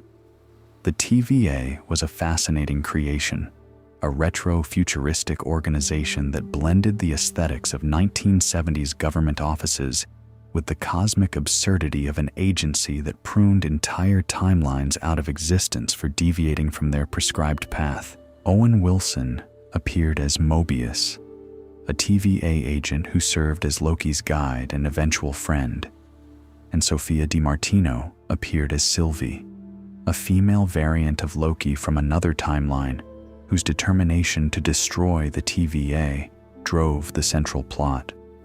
Through Loki's journey, the series introduced the concept of He Who Remains, a being played by Jonathan Majors who had been secretly maintaining the single timeline to prevent a catastrophic multiverse war between his own variants. He Who Remains was essentially the man behind the curtain, the being who had shaped all of MCU history by ensuring that only one timeline existed. When Sylvie killed He Who Remains against Loki's protests, the timeline fractured. The multiverse was unleashed, and the foundation for the entire next saga of the MCU was laid in a single, devastating act. The implications were staggering. Every MCU story that had come before had taken place within a timeline that was secretly being managed. Now that management was gone, and anything was possible. The series also established Jonathan Majors as the next major villain of the franchise, a role that would take on a very different significance due to events outside the fiction. What If, the MCU's first animated series, premiered in August of 2021, presenting alternate versions of familiar stories. What if Peggy Carter had received the super soldier serum instead of Steve Rogers? What if T'Challa had been abducted by the Ravagers instead of Peter Quill? The series was lighter in its narrative stakes than the live-action shows, but it reinforced the multiverse concept and expanded the MCU's storytelling palette. Taken together, the first wave of Disney Plus content represented a fundamental shift in how the MCU told its stories. The franchise was no longer limited to 2 or 3 films per year. It now operated across 2 formats simultaneously, with films and television series weaving together into a continuous narrative. This was exciting in its ambition, but it also created challenges. The volume of content increased dramatically. Viewers who wanted to follow every thread of the MCU's story now needed to watch not just the films, but also the series, each of which ran 6 to 9 episodes. The sheer amount of material began to test the patience and attention of even dedicated fans. The MCU had survived the pandemic and expanded into a new medium. Phase 4 was officially underway, bringing new heroes, new formats, and new creative challenges. The universe was growing larger than ever before. Phase 4's theatrical slate began with Black Widow, which finally arrived in theaters on July 9th, 2021, more than a year after its originally planned release. The film was set between Captain America, Civil War, and Avengers, Infinity War, making it a prequel of sorts, and it gave Scarlett Johansson's Natasha Romanoff the standalone story that fans had been requesting for years. Directed by Kate Shortland, the film explored Natasha's history with the Red Room, the Russian program that had trained her as an assassin, and introduced Florence Pugh as Yelena Belova, Natasha's surrogate sister. Pugh's performance was a standout, and her character would go on to become a significant presence in the franchise's future. The film earned approximately $379 million worldwide, a figure that was respectable given the pandemic circumstances, but lower than most pre-pandemic MCU releases. Shang-Chi and the Legend of the Ten Rings followed in September of 2021, and it introduced the MCU's first Asian lead character. Simu Liu played Shang-Chi, a young man hiding from his past and from a father, played with quiet menace and unexpected depth by Tony Leung, who leads a powerful criminal organization. The film drew from martial arts film traditions and wuxia storytelling, and its action sequences, particularly a breathtaking fight on the side of a skyscraper in Macau, were among the best the franchise had produced. It earned over $432 million worldwide and demonstrated that the MCU could find commercial success with entirely new characters who had no prior film presence. Eternals arrived in November of 2021, directed by Chloe Zhao, who had just won the Academy Award for Best Director for Nomadland. Her hiring was a statement of intent from Marvel Studios.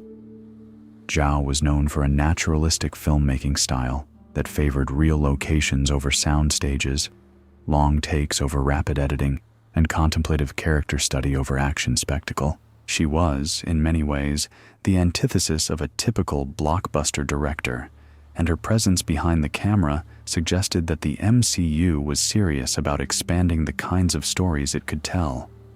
The result was Marvel's most artistically ambitious film to date, featuring sweeping cinematography shot on location across multiple continents, a contemplative pace that allowed scenes to breathe in ways MCU films rarely did, and themes about the nature of creation, free will, the relationship between gods and their creations, and humanity's place in the cosmos.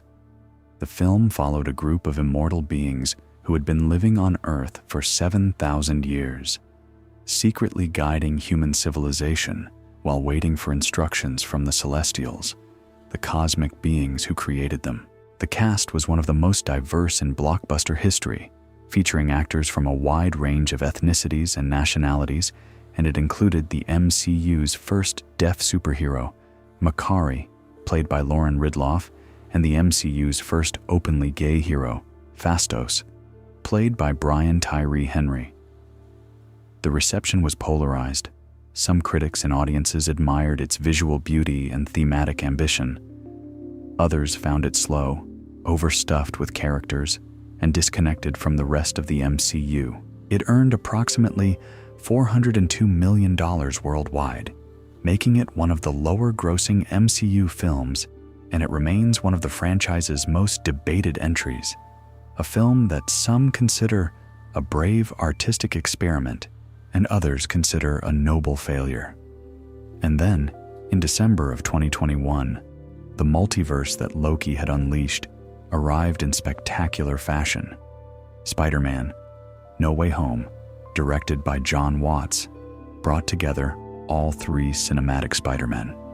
Tobey Maguire and Andrew Garfield, who had played the character in previous non-MCU film series, appeared alongside Tom Holland in a story that involved villains from across the multiverse invading the MCU's reality. The film was a massive celebration of Spider-Man's cinematic history, and it resonated with audiences in a way that few films ever do.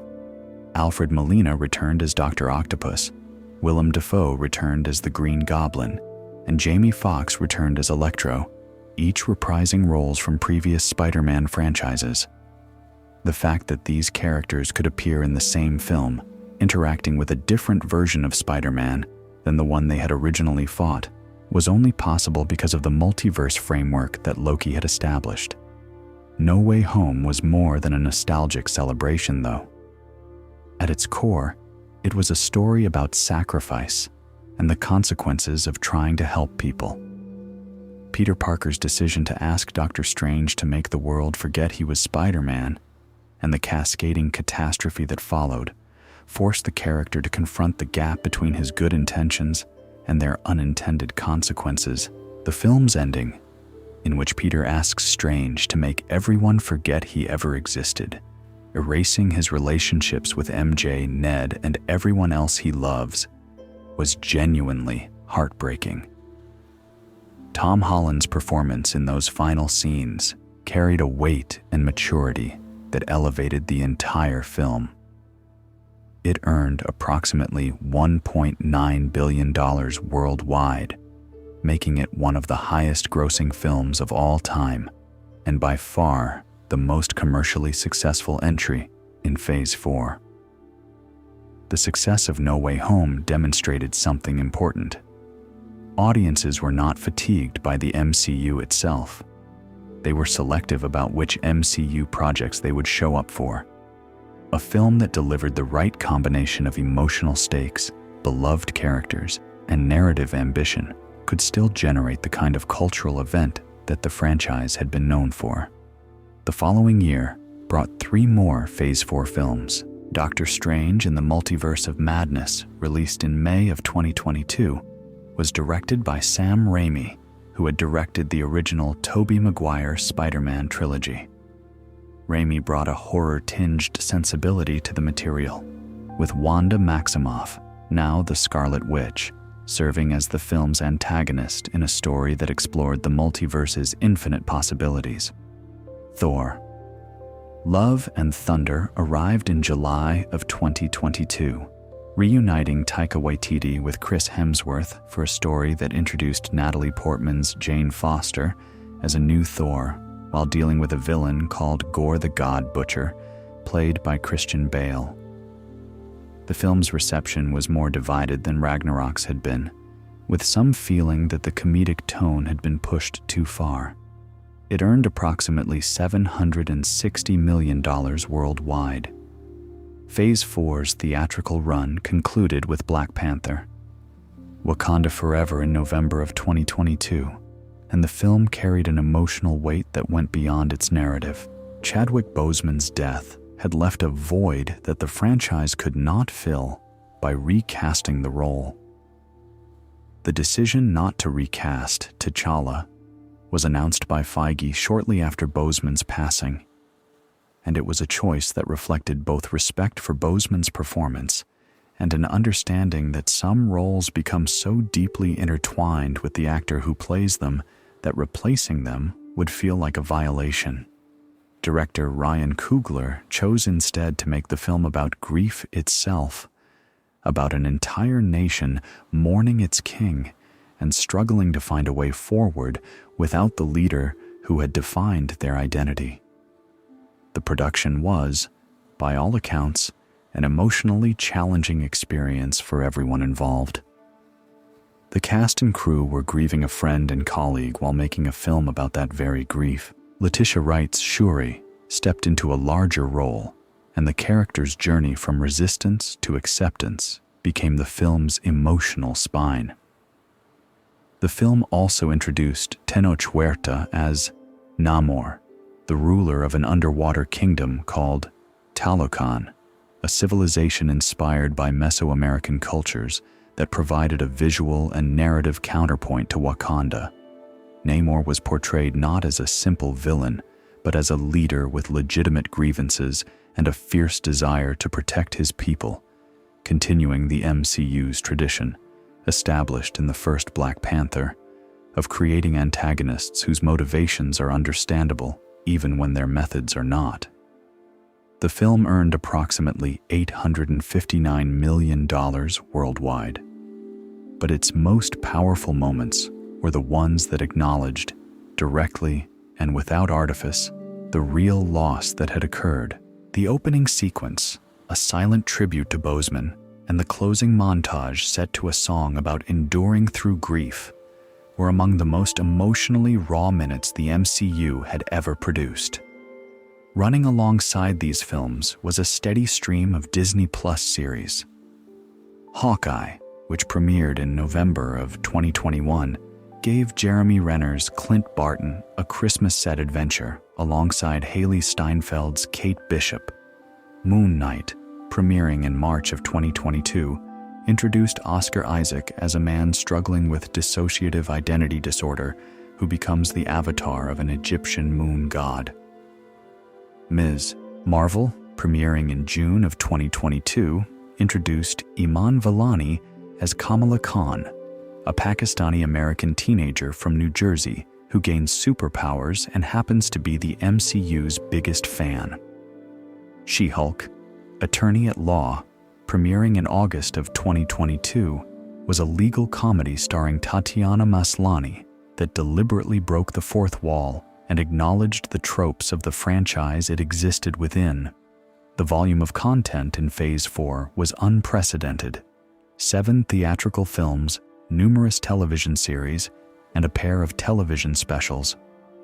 The MCU was producing more content than it ever had before, and the results were uneven in a way the franchise had not previously experienced. For every No Way Home, there was an Eternals. For every WandaVision, there was a less distinctive series that struggled to justify its length. The conversation about MCU fatigue, the idea that audiences were becoming overwhelmed by the sheer amount of content they were being asked to consume, began to enter the mainstream. Phase 4 had cast a wide net, introducing characters and concepts that would pay off in future phases. Some experiments landed beautifully, others struggled to find their footing. As Phase 5 began, the MCU faced a question it had never truly confronted before. Could this franchise sustain itself without its original heroes? If you are still listening, and if you are finding that the rhythm of this story is carrying you somewhere calm, I am glad. Consider subscribing to this channel if you have not already, and let these stories be your companion whenever you need them. There is still much more to tell. Phase 5 of the Marvel Cinematic Universe began with Ant-Man and the Wasp: Quantumania on February 17, 2023, and it was intended to be a bold opening statement. The film introduced Kang the Conqueror, played by Jonathan Majors, as the central villain of the Multiverse Saga. Kang was supposed to be the MCU's next Thanos, a threat so large and so complex that it would take multiple films and years of storytelling to confront him.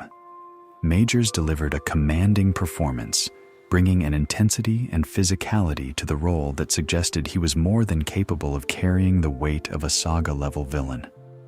The film transported the Ant-Man family into the quantum realm, a subatomic universe with its own civilizations, its own politics, and its own exiled tyrant in the form of Kang. But Quantumania struggled in other areas. The visual effects, particularly the environments within the quantum realm, were criticized for looking unfinished and overly reliant on computer-generated backgrounds that lacked the tactile quality of the franchise's best visual work. The story sidelined Paul Rudd's natural charm and the intimate heist film energy that had defined the previous Ant-Man films in favor of exposition about multiversal mechanics and a climactic battle that felt disconnected from the smaller-scale pleasures the franchise had built its reputation on. And the film's critical reception was among the weakest the franchise had experienced, with a Rotten Tomatoes score that placed it near the bottom of the MCU's catalog. It earned approximately $476 million worldwide, a number that would have been impressive for most films, but fell below expectations for the MCU and raised questions about whether the Multiverse Saga was connecting with audiences the way the Infinity Saga had. Then, in March of 2023, the situation became significantly more complicated. Jonathan Majors, the actor around whom Marvel had built its next saga-level villain, was arrested on assault charges. The case played out publicly over the following months, and in December of 2023, Majors was found guilty of assault and harassment. Marvel Studios severed ties with him almost immediately. Kang the Conqueror, the character who was supposed to anchor the next two Avengers films, was effectively written out of the franchise. The Multiverse Saga needed a new villain, and the creative team needed to restructure the storyline they had been building. Guardians of the Galaxy Volume 3, released in May of 2023, provided a welcome contrast and reminded audiences of what the MCU was capable of at its best. James Gunn returned for his final film with the team, having been briefly fired in 2018 over resurfaced old social media posts before being rehired in 2019, and he delivered a deeply emotional conclusion to their story. The film focused on Rocket Raccoon's origins, revealing the experiments performed on him by the High Evolutionary, a scientist obsessed with creating a perfect species, and the friendships Rocket formed with other experimental animals during his captivity. The flashback sequences depicting Rocket's early life were brutal and tender in equal measure, and they treated the character's trauma with a sincerity that elevated the entire film. Bradley Cooper's vocal performance reached new depths, conveying pain and vulnerability that made audiences forget they were watching a computer-generated raccoon. The film's ending, with the original Guardians going their separate ways, each finding the peace or purpose they had been searching for, felt earned after 3 films and nearly a decade of character development. Peter Quill returns to Earth.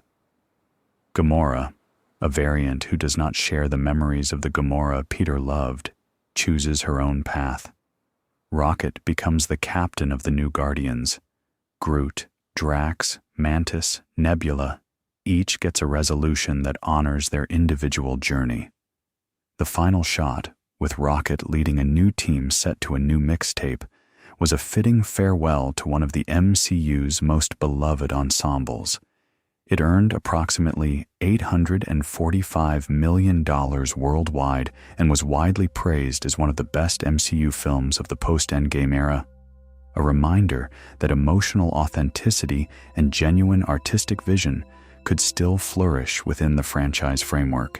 The Marvels, released in November of 2023, became a turning point in the conversation about the MCU's direction. The film brought together Brie Larson's Captain Marvel, Teyonah Parris's Monica Rambeau, and Iman Vellani's Ms. Marvel in a cosmic adventure that involved the three characters' powers becoming entangled, causing them to swap locations whenever they used their abilities. Despite positive audience responses to the chemistry between the three leads, and despite Vellani's infectious energy continuing to be a bright spot in the franchise, the film earned approximately $206 million worldwide, making it the lowest-grossing film in the MCU's history by a significant margin.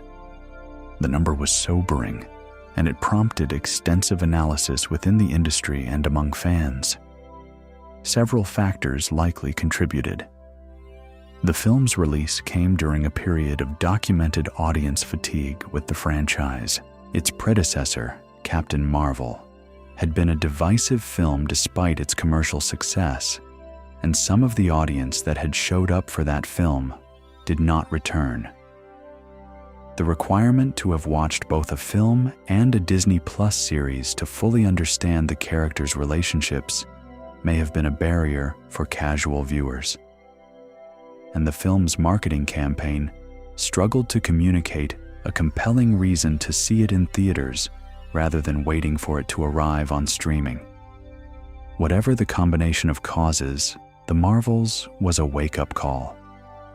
It was not that the film was broadly disliked. It was that audiences, particularly casual viewers who had once reliably turned out for any Marvel release, had stopped showing up automatically.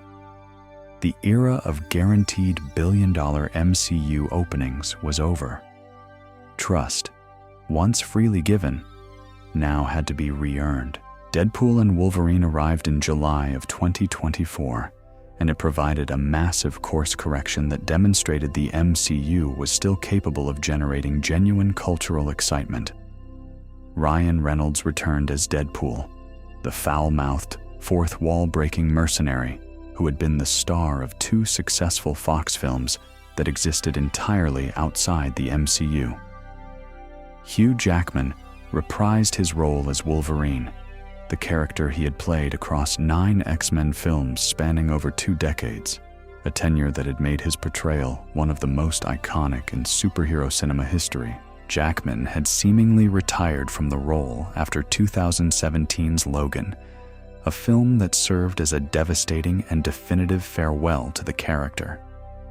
His return was unexpected and enormously exciting to fans who had never quite been ready to say goodbye. The film was the first R-rated entry in the MCU, and it leaned fully into Reynolds and Jackman's contrasting energies, the irreverent motor mouth and the stoic, growling loner, to create a buddy dynamic that was both hilarious and surprisingly emotional. It was also, crucially, the first major point of contact between the Fox X-Men universe and the MCU proper, with the characters traveling through the multiverse and encountering remnants of the Fox franchise.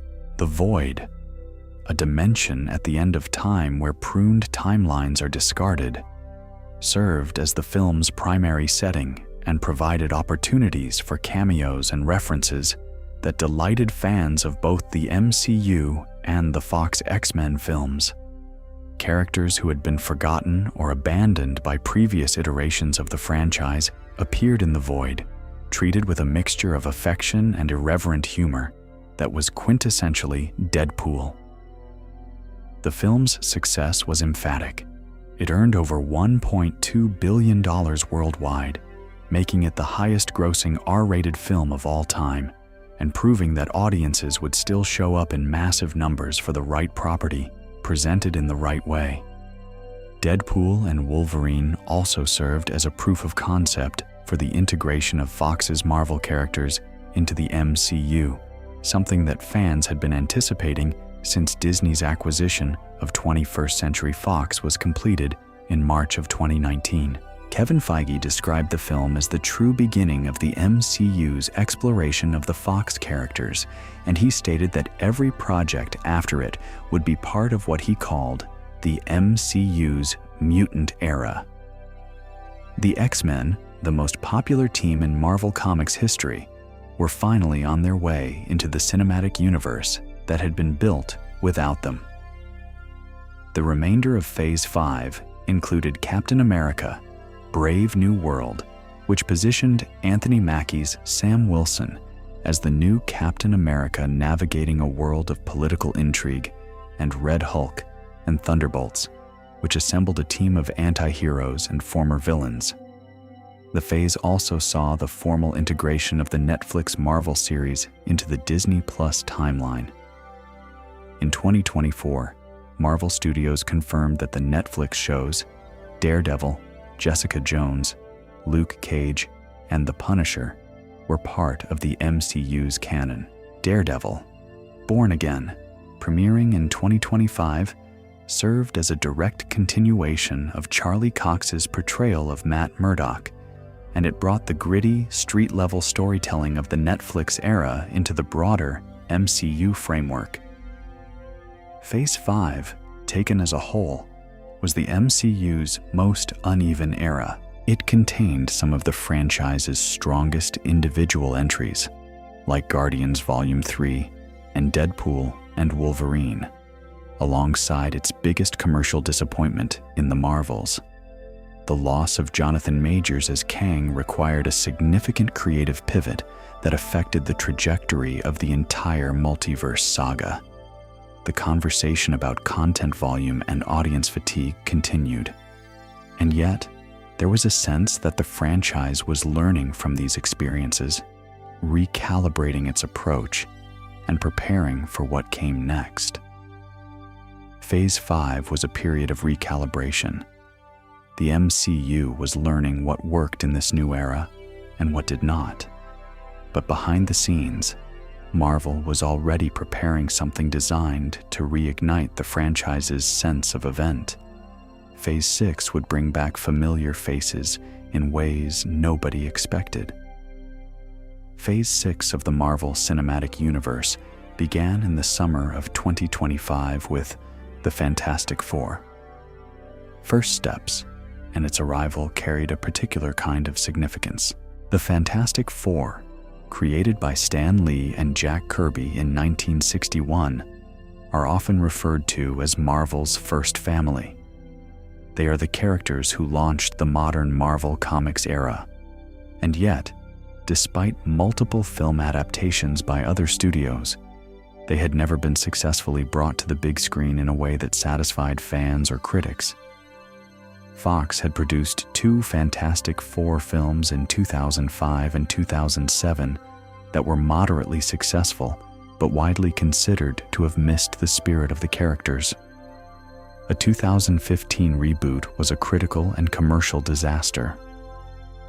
By the time Disney acquired 21st Century Fox in 2019, bringing the Fantastic Four's film rights back to Marvel Studios, the characters were considered something of a cinematic curse.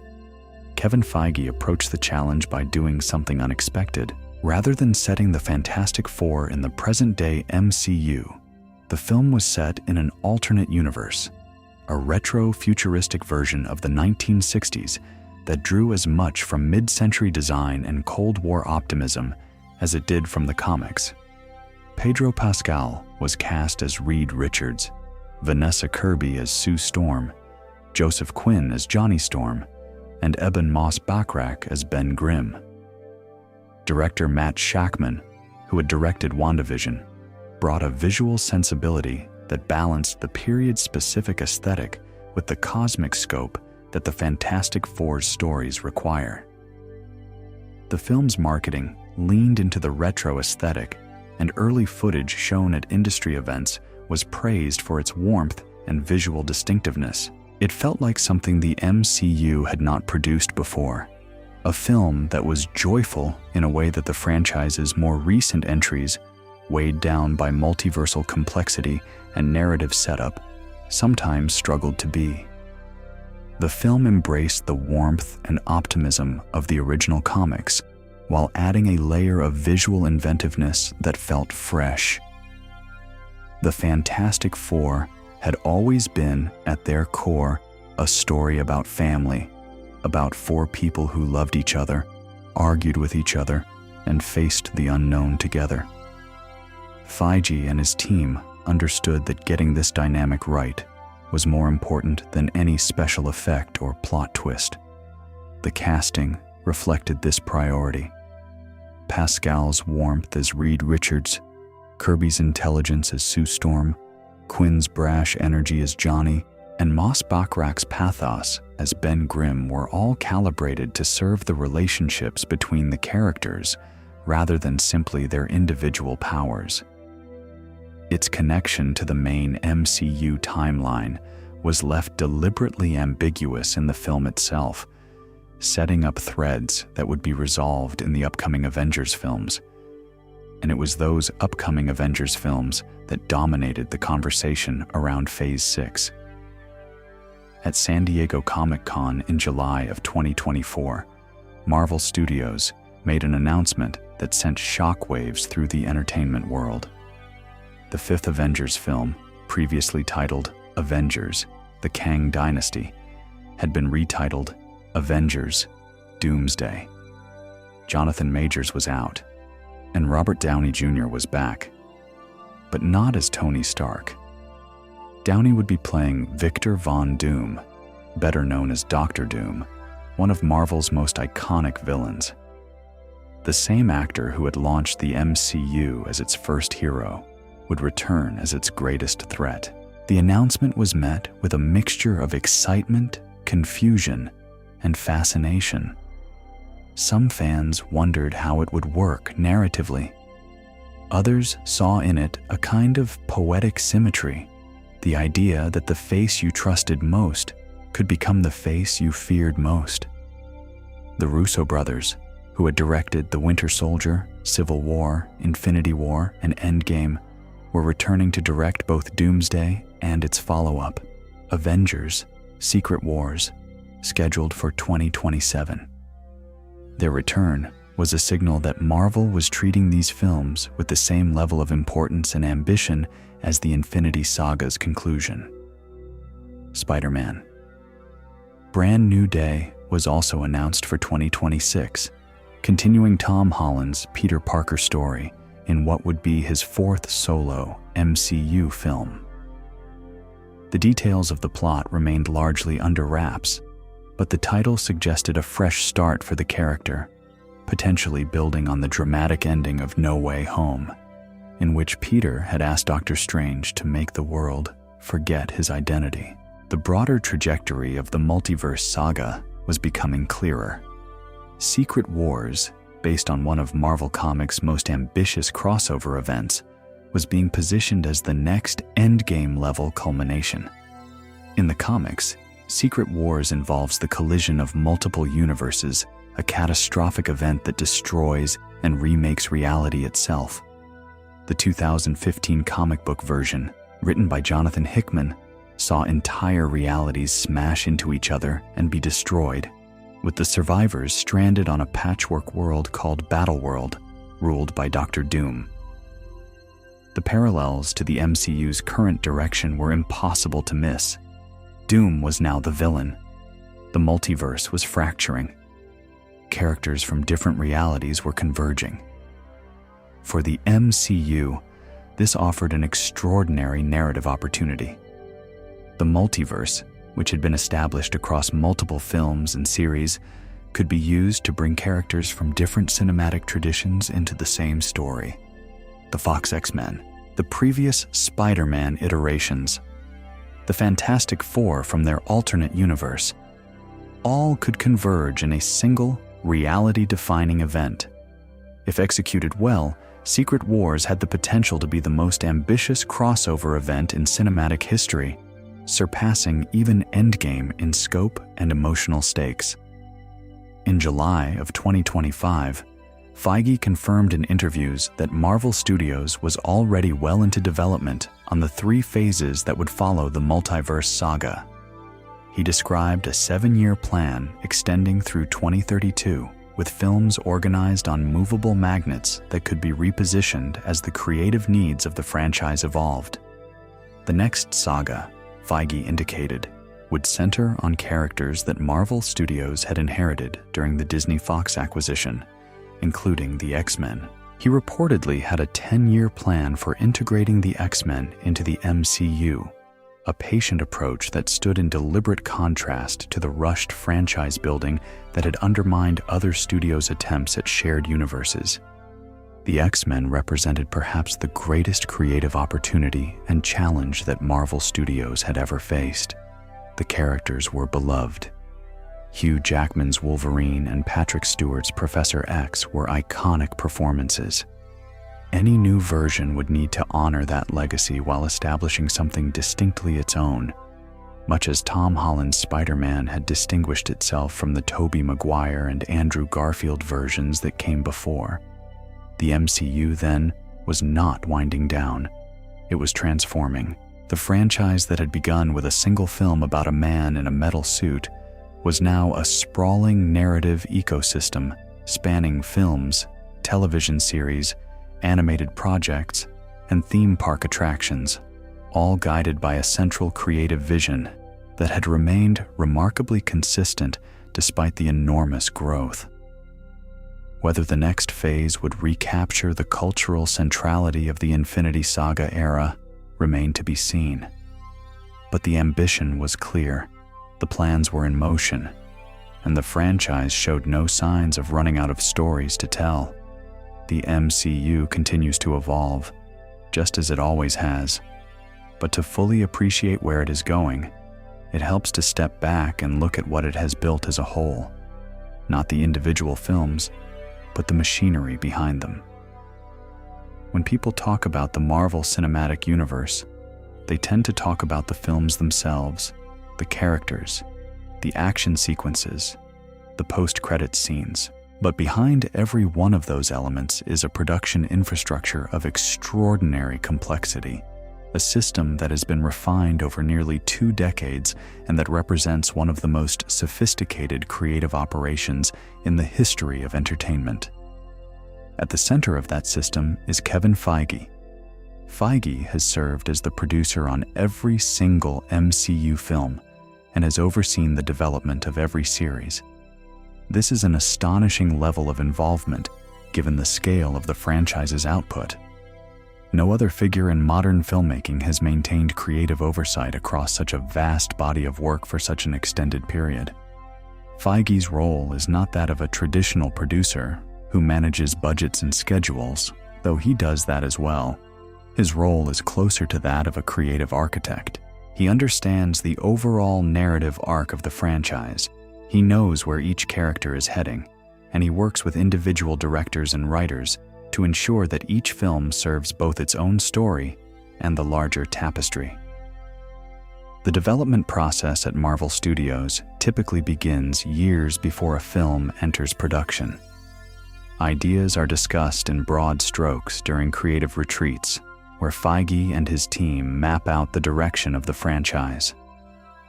These retreats, which take place at locations away from the studio, are designed to foster the kind of open, freewheeling conversation that can be difficult to sustain in a corporate office environment. Participants pitch ideas, challenge assumptions, and build on each other's suggestions. It is during these sessions that the broadest creative decisions are made: which characters to develop next, which stories to tell, how the overall saga will unfold across multiple films and years. The process is remarkably collaborative for a franchise of this size. Once a project is greenlit, it goes through an extensive writing and pre-production process that involves input from a group of trusted creative advisors. This is not a committee in the way that the old creative committee under Ike Perlmutter was. It is more of a brain trust, a group of people whose opinions Feige values and who provide feedback and ideas as the project takes shape. The writers are encouraged to bring their own perspectives and passions to the material, and the best MCU scripts have always been the ones where the writer's personal connection to the story is visible beneath the franchise requirements. Christopher Marcus and Stephen McFeely, who wrote the Captain America trilogy and the two Avengers Infinity films, have spoken about how their own interest in political thrillers shaped The Winter Soldier, and how their fascination with the narrative challenge of juggling dozens of characters drove the structure of Infinity War. One of Feige's most notable creative instincts has been his approach to casting. Marvel Studios has consistently cast actors who were not obvious choices for blockbuster franchises. Robert Downey Jr. was a risk. Chris Hemsworth was virtually unknown outside of Australia when he was cast as Thor.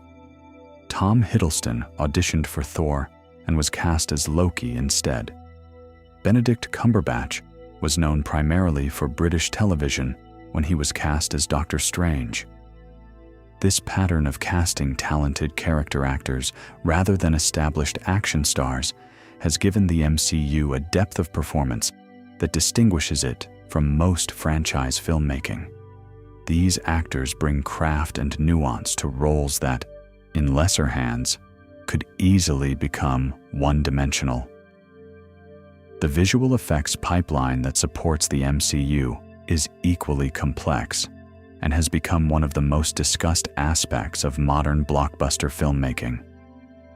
Each film requires thousands of visual effects shots, sometimes exceeding 3,000 per film, and the work is distributed across dozens of VFX houses worldwide. Companies like Industrial Light and Magic, Weta Digital, Digital Domain, Framestore, and many smaller studios have contributed to the franchise. The results are often spectacular, creating worlds and characters that would be impossible to realize through practical effects alone. But the process has also generated significant and increasingly public controversy. In recent years, VFX workers have spoken publicly about the intense time pressures, long hours, and demanding revision schedules that come with working on Marvel projects. Anonymous accounts described situations where work that had been approved was suddenly changed weeks before release, requiring artists to redo months of effort in compressed timeframes. Some described working 70 or 80-hour weeks for months on end, with the expectation that the quality of the output would not reflect the impossible conditions under which it was produced. The conversation about working conditions in the visual effects industry has become one of the most important labor discussions in the entertainment industry, and Marvel Studios has been at the center of it, both because of the volume of effects work it requires, more than any other single client in the industry, and because of its influence over the broader ecosystem. In 2023, VFX workers at multiple studios began organizing for union representation, a development that many attributed in part to the working conditions generated by the demands of franchise filmmaking. The post-credits scene has become one of the MCU's most distinctive features, and its evolution tells a story of its own. The first post-credits scene, Nick Fury appearing in Tony Stark's living room at the end of Iron Man, was a relatively simple tease. Over time, post-credits scenes became more elaborate and more narratively significant. Some introduced major new characters, like Thanos. Others set up entire future films. And some were simply jokes, light moments of humor that rewarded audiences for staying in their seats. The tradition has become so deeply embedded in MCU culture that audiences now expect it, and theaters have learned not to turn the lights on until the credits have fully finished rolling. the music of the MCU has been a more complicated subject. One of the few consistent criticisms leveled at the franchise is that its scores are often forgettable. A widely shared video essay by the channel Every Frame a Painting noted that most people, even die-hard MCU fans, cannot hum a single theme from the franchise, unlike the instantly recognizable themes of Star Wars, Harry Potter, Indiana Jones, or even the older Spider-Man films. The essay argued that the MCU's reliance on what is sometimes called safe scoring, music that supports the emotional tone of a scene without ever becoming distinctive enough to draw attention to itself, had resulted in a franchise whose visual identity was strong, but whose musical identity was surprisingly weak. Part of this is a deliberate choice. The MCU has employed a different composer for nearly every film, which gives each entry its own sonic texture, but prevents a single theme from becoming the franchise's signature sound. Alan Silvestri's Avengers theme is perhaps the closest the franchise has come to an iconic piece of music, a soaring, heroic melody that has been used effectively in several key moments, particularly during the portal's scene in Endgame, where its arrival triggers an almost Pavlovian emotional response in audiences who have heard it associated with the Avengers across multiple films. Michael Giacchino's work on Spider-Man and Doctor Strange, Ludwig Göransson's Oscar-winning score for Black Panther, and Tyler Bates's work on the Guardians films have all been praised individually.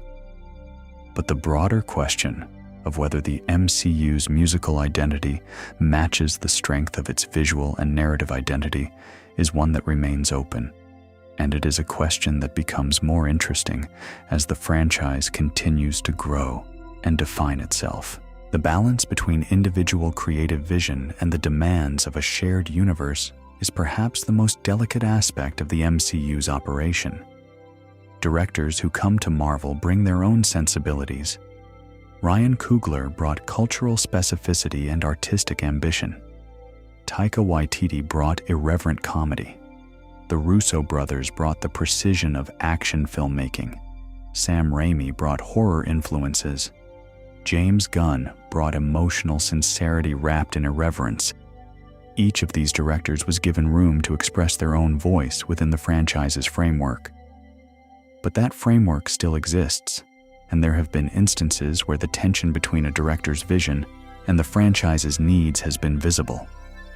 Edgar Wright's departure from Ant-Man, Patty Jenkins' departure from a planned sequel, and various reports of extensive reshoots and studio notes on other projects all point to the reality that creative independence within the MCU has limits. This tension is not unique to Marvel.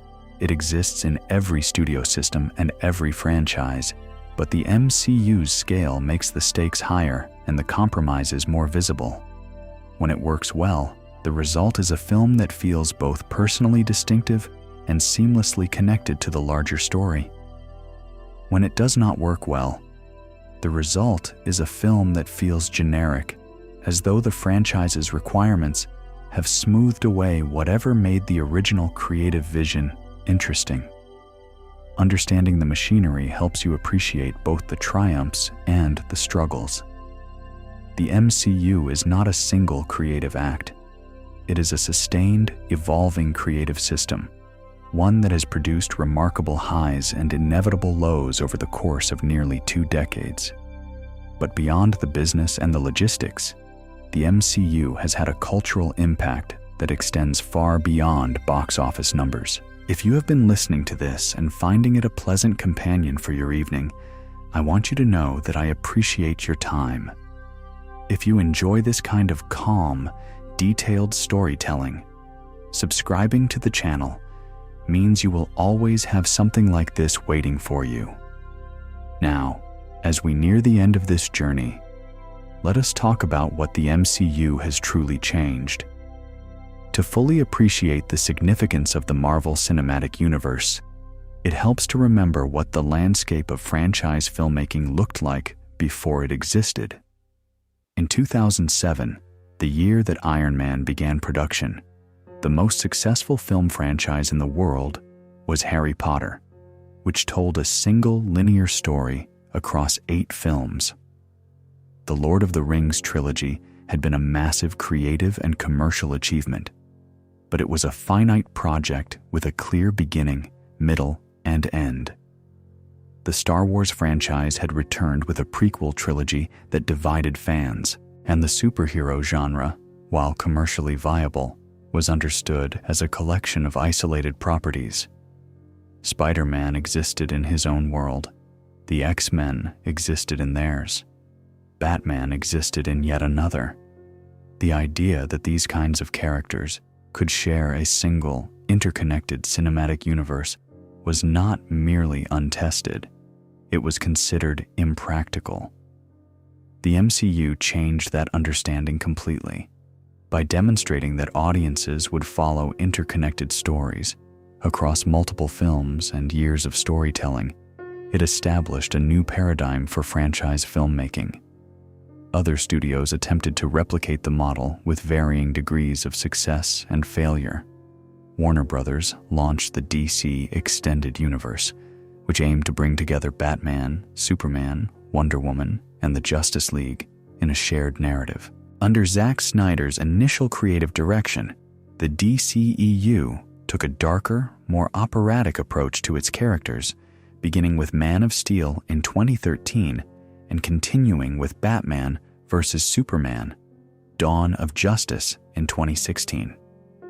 The DCEU produced some individually strong films, particularly Patty Jenkins's Wonder Woman, which earned over $800 million and was widely praised for its warmth and sincerity, and James Wan's Aquaman, which earned over $1.1 billion and demonstrated that DC properties could achieve massive commercial success.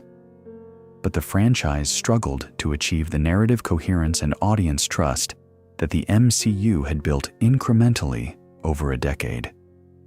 Where the MCU had spent 4 years and 5 films establishing its characters before bringing them together in the Avengers, the DCEU attempted to assemble the Justice League after only 3 films, rushing a process that the MCU's success had proven required patience. The DCEU was eventually rebooted under new creative leadership, a tacit acknowledgement that the original approach had not achieved what was intended. Universal Studios attempted to launch a shared universe called the Dark Universe, connecting classic monster characters like Dracula, Frankenstein, and the Mummy. The first film in the franchise, 2017's The Mummy starring Tom Cruise, underperformed commercially and critically, and the Dark Universe was quietly abandoned. Legendary Entertainment found more success with the Monsterverse, connecting Godzilla and King Kong in a series of films that eschewed complex narrative interconnection in favor of spectacular monster battles. The lesson that many studios drew from the MCU's success was that shared universes were the key to sustained profitability. But the lesson they should have drawn was different. The MCU succeeded, not because its films were interconnected, but because audiences cared about the characters within those films. The connections were the reward, not the foundation. The foundation was always character. Tony Stark's wit and vulnerability, Steve Rogers' moral clarity, Thor's journey from arrogance to humility. The relationships between these characters, the friendships and rivalries and unresolved tensions, were what made the crossover events feel meaningful. Without that emotional groundwork, no amount of post-credit scenes or franchise planning would matter. The MCU also played a significant role in democratizing superhero fandom. Before the MCU, superhero culture was largely the province of comic book readers, a passionate but relatively niche community. The MCU brought that culture into the global mainstream. Characters that had been obscure even to many comic book fans, like the Guardians of the Galaxy or the Eternals, became subjects of mainstream conversation. The language of superhero storytelling, origin stories, team-ups, multiverses, post-credits teases became part of the general vocabulary of popular culture. Children who had never read a comic book grew up with the MCU as a foundational cultural experience, the way previous generations had grown up with Star Wars or the Disney Renaissance animated films. The franchise's impact on representation in blockbuster filmmaking has been significant, though it has also been the subject of legitimate criticism about the pace of that progress. Black Panther, released in 2018, was the MCU's first film with a predominantly black cast and a black director, and it arrived a full decade after the franchise began. Captain Marvel, released in 2019, was the first MCU film with a female lead, also arriving more than a decade into the franchise. Shang-Chi and the Legend of the Ten Rings, released in 2021, was the first MCU film with an Asian lead, and it served as a milestone for Asian representation in the blockbuster space, a space that had historically offered Asian actors limited roles beyond martial artists and sidekicks. Ms. Marvel, which premiered in 2022, was the first MCU project with a Muslim lead character, and Iman Vellani's joyful portrayal of Kamala Khan, a Pakistani-American teenager from New Jersey, resonated strongly with audiences who had rarely seen themselves reflected in this kind of mainstream entertainment. Each of these milestones was celebrated, and rightly so. The emotional impact of seeing yourself represented on screen in a major blockbuster, of seeing your culture treated with care and respect rather than as an afterthought or a stereotype, is not something that can be reduced to numbers or box office figures. For many viewers, these films were not just entertainment, they were validation. But the fact that they arrived so late in the franchise's life also illustrates the challenges of diversifying a creative ecosystem that was initially built around a very specific kind of protagonist.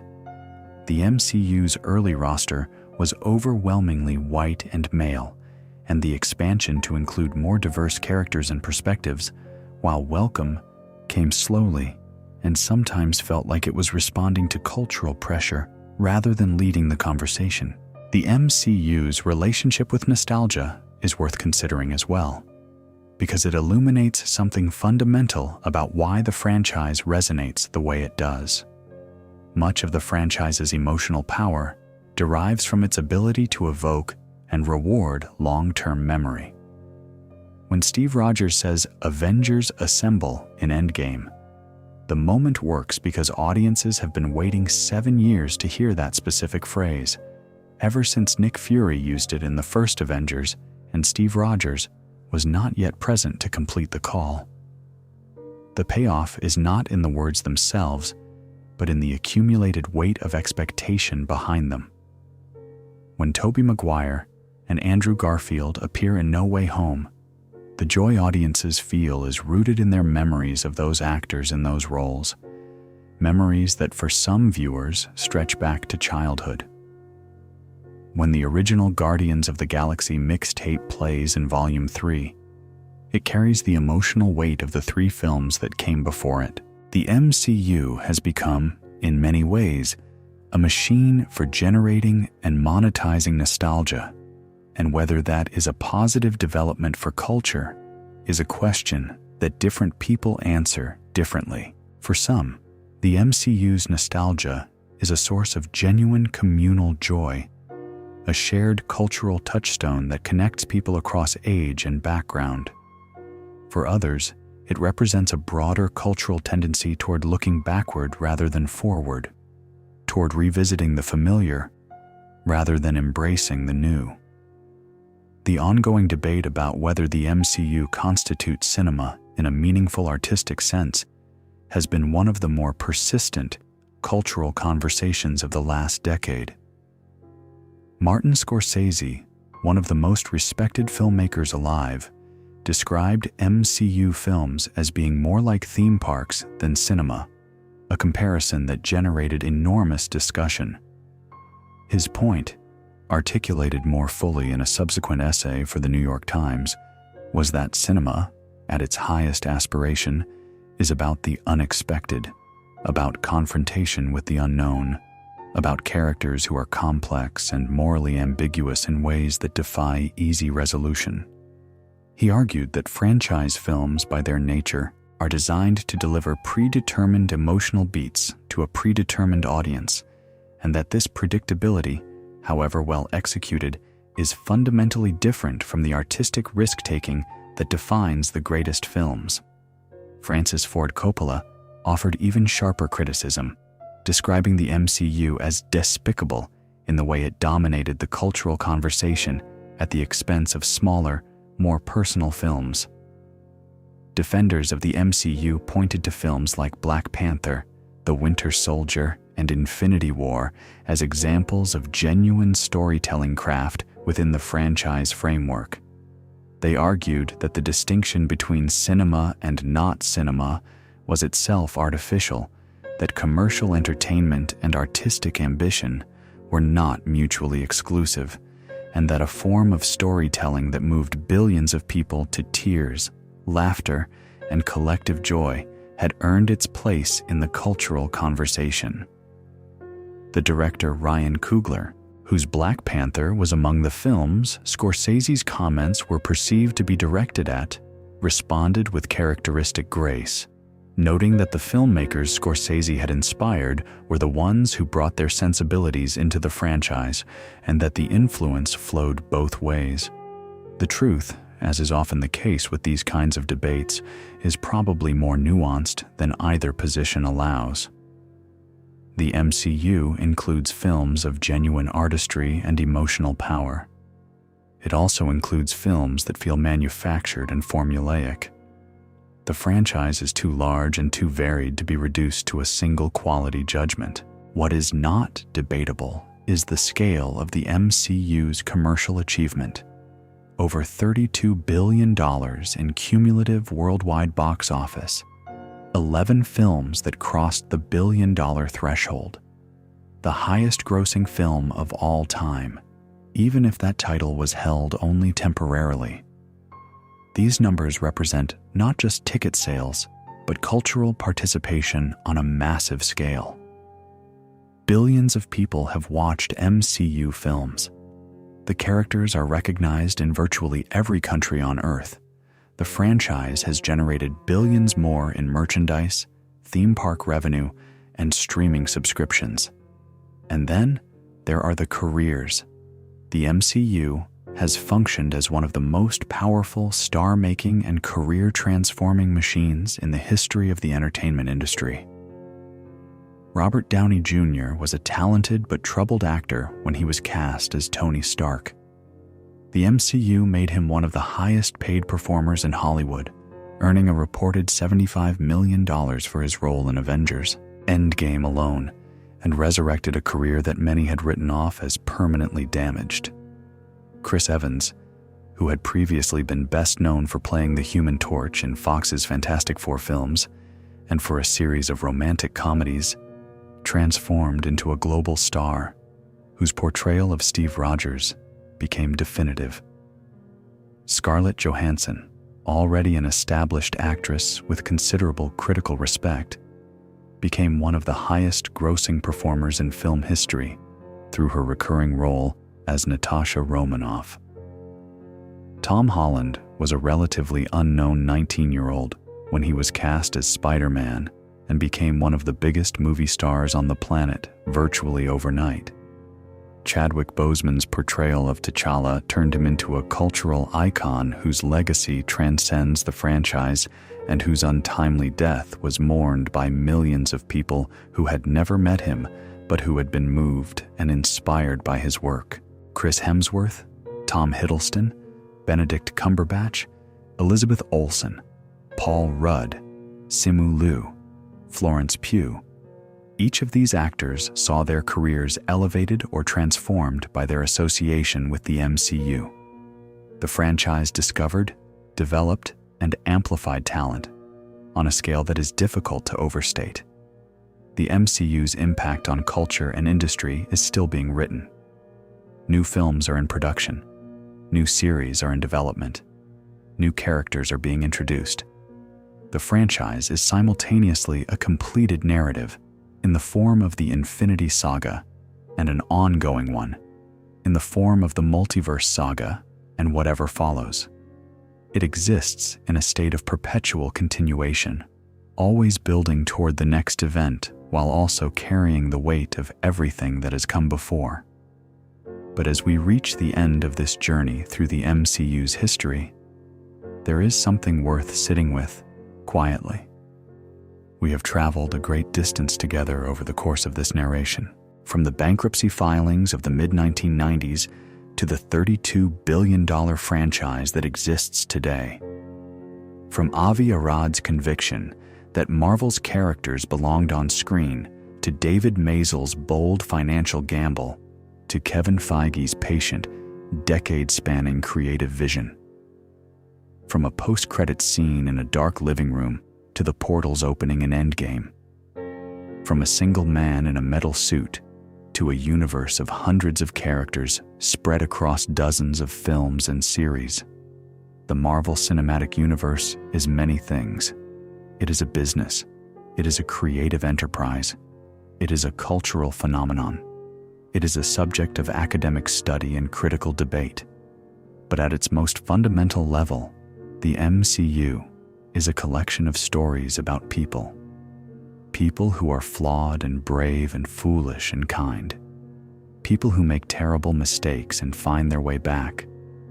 People who lose everything and discover that what remains is enough to keep going. The costumes and the powers and the cosmic battles are the framework, but the stories at the center are always human ones.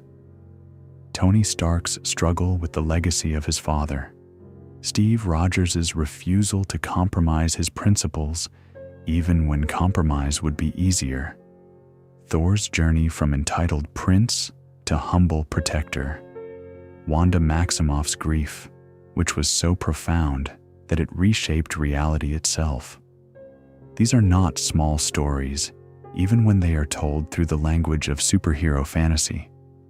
They resonate because they touch on experiences that are universal. The desire to be more than what we are, the fear of losing the people we love, the search for purpose and meaning in a world that often seems chaotic and indifferent. The MCU takes these fundamental human concerns and projects them onto a cosmic canvas, and the result is a form of storytelling that speaks to an enormous range of people, across cultures and languages and generations. Every viewer has their own MCU. There is the person who saw Iron Man on opening weekend in 2008 and has followed every film since, accumulating 16 years of emotional investment in these characters and their journeys. There is the child who was introduced to the franchise through their parents, watching the earlier films on streaming platforms before experiencing the newer ones in theaters, inheriting a mythology the way previous generations inherited the stories of Star Wars or The Lord of the Rings.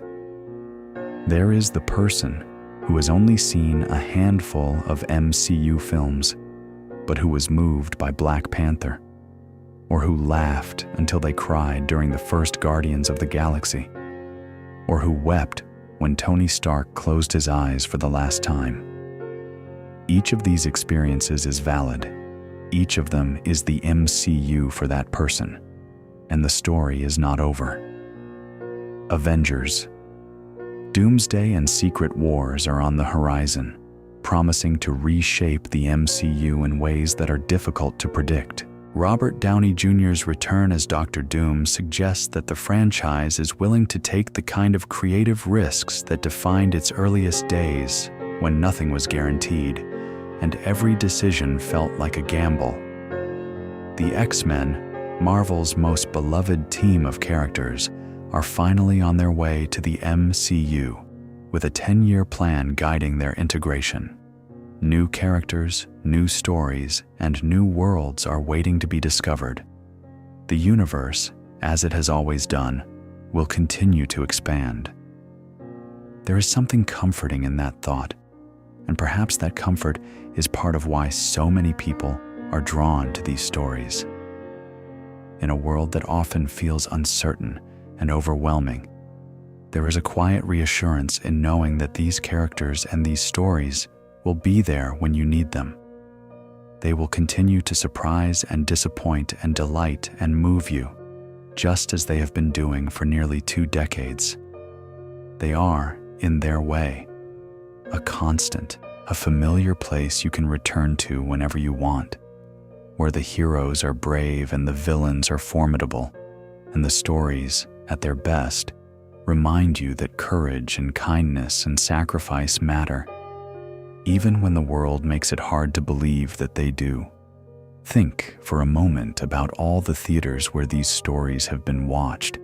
Think about the opening night audiences, the children seeing their first MCU film, the couples on dates, the groups of friends who grew up with these characters and returned to each new entry as a reunion with their own younger selves. Think about the conversations in the lobbies afterward, the debates about which film was best, the theories about what was coming next, the shared experience of sitting in a dark room with strangers and feeling the same emotions at the same moments. That collective experience, repeated billions of times across thousands of theaters in dozens of countries over nearly 2 decades, is something that no other franchise in the history of cinema has achieved at quite this scale. It is not something that can be measured in dollars or awards, though the MCU has accumulated plenty of both. It is something more intangible and more valuable. A shared story, a common language, a set of characters that an enormous number of people on this planet know and care about. If you have been listening to this for a while now, I hope the sound of this narration has been a pleasant companion for your evening. Perhaps you are already asleep, in which case these words are simply a gentle background murmur, keeping you company through the night. Perhaps you are still awake, and if so, I am glad you stayed. There is no final twist to reveal, no dramatic conclusion to deliver. The story of the MCU is, by its very nature, unfinished, and that is perfectly fine. Not every story needs an ending to have meaning. Some stories derive their meaning from the fact that they keep going, that they continue to find new things to say, new ways to surprise and to move and to matter. The universe that began with a man in a cave building a suit of armor from the scraps of weapons that bore his name has grown into something that no one who was there at the beginning could have fully imagined. It has changed the film industry, reshaped popular culture, launched careers, and provided billions of people with countless hours of entertainment, joy, and shared experience. It has its flaws. It has its limitations. It has produced films that felt manufactured and formulaic alongside films of genuine artistry and emotional power.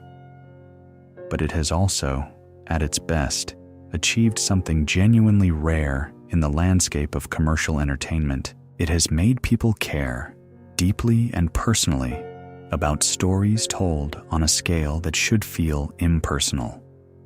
And that, in the end, may be the most remarkable thing about it. The lights in the theater are dimming now, the way they always do. The credits are rolling. The audience is settling into that quiet, satisfied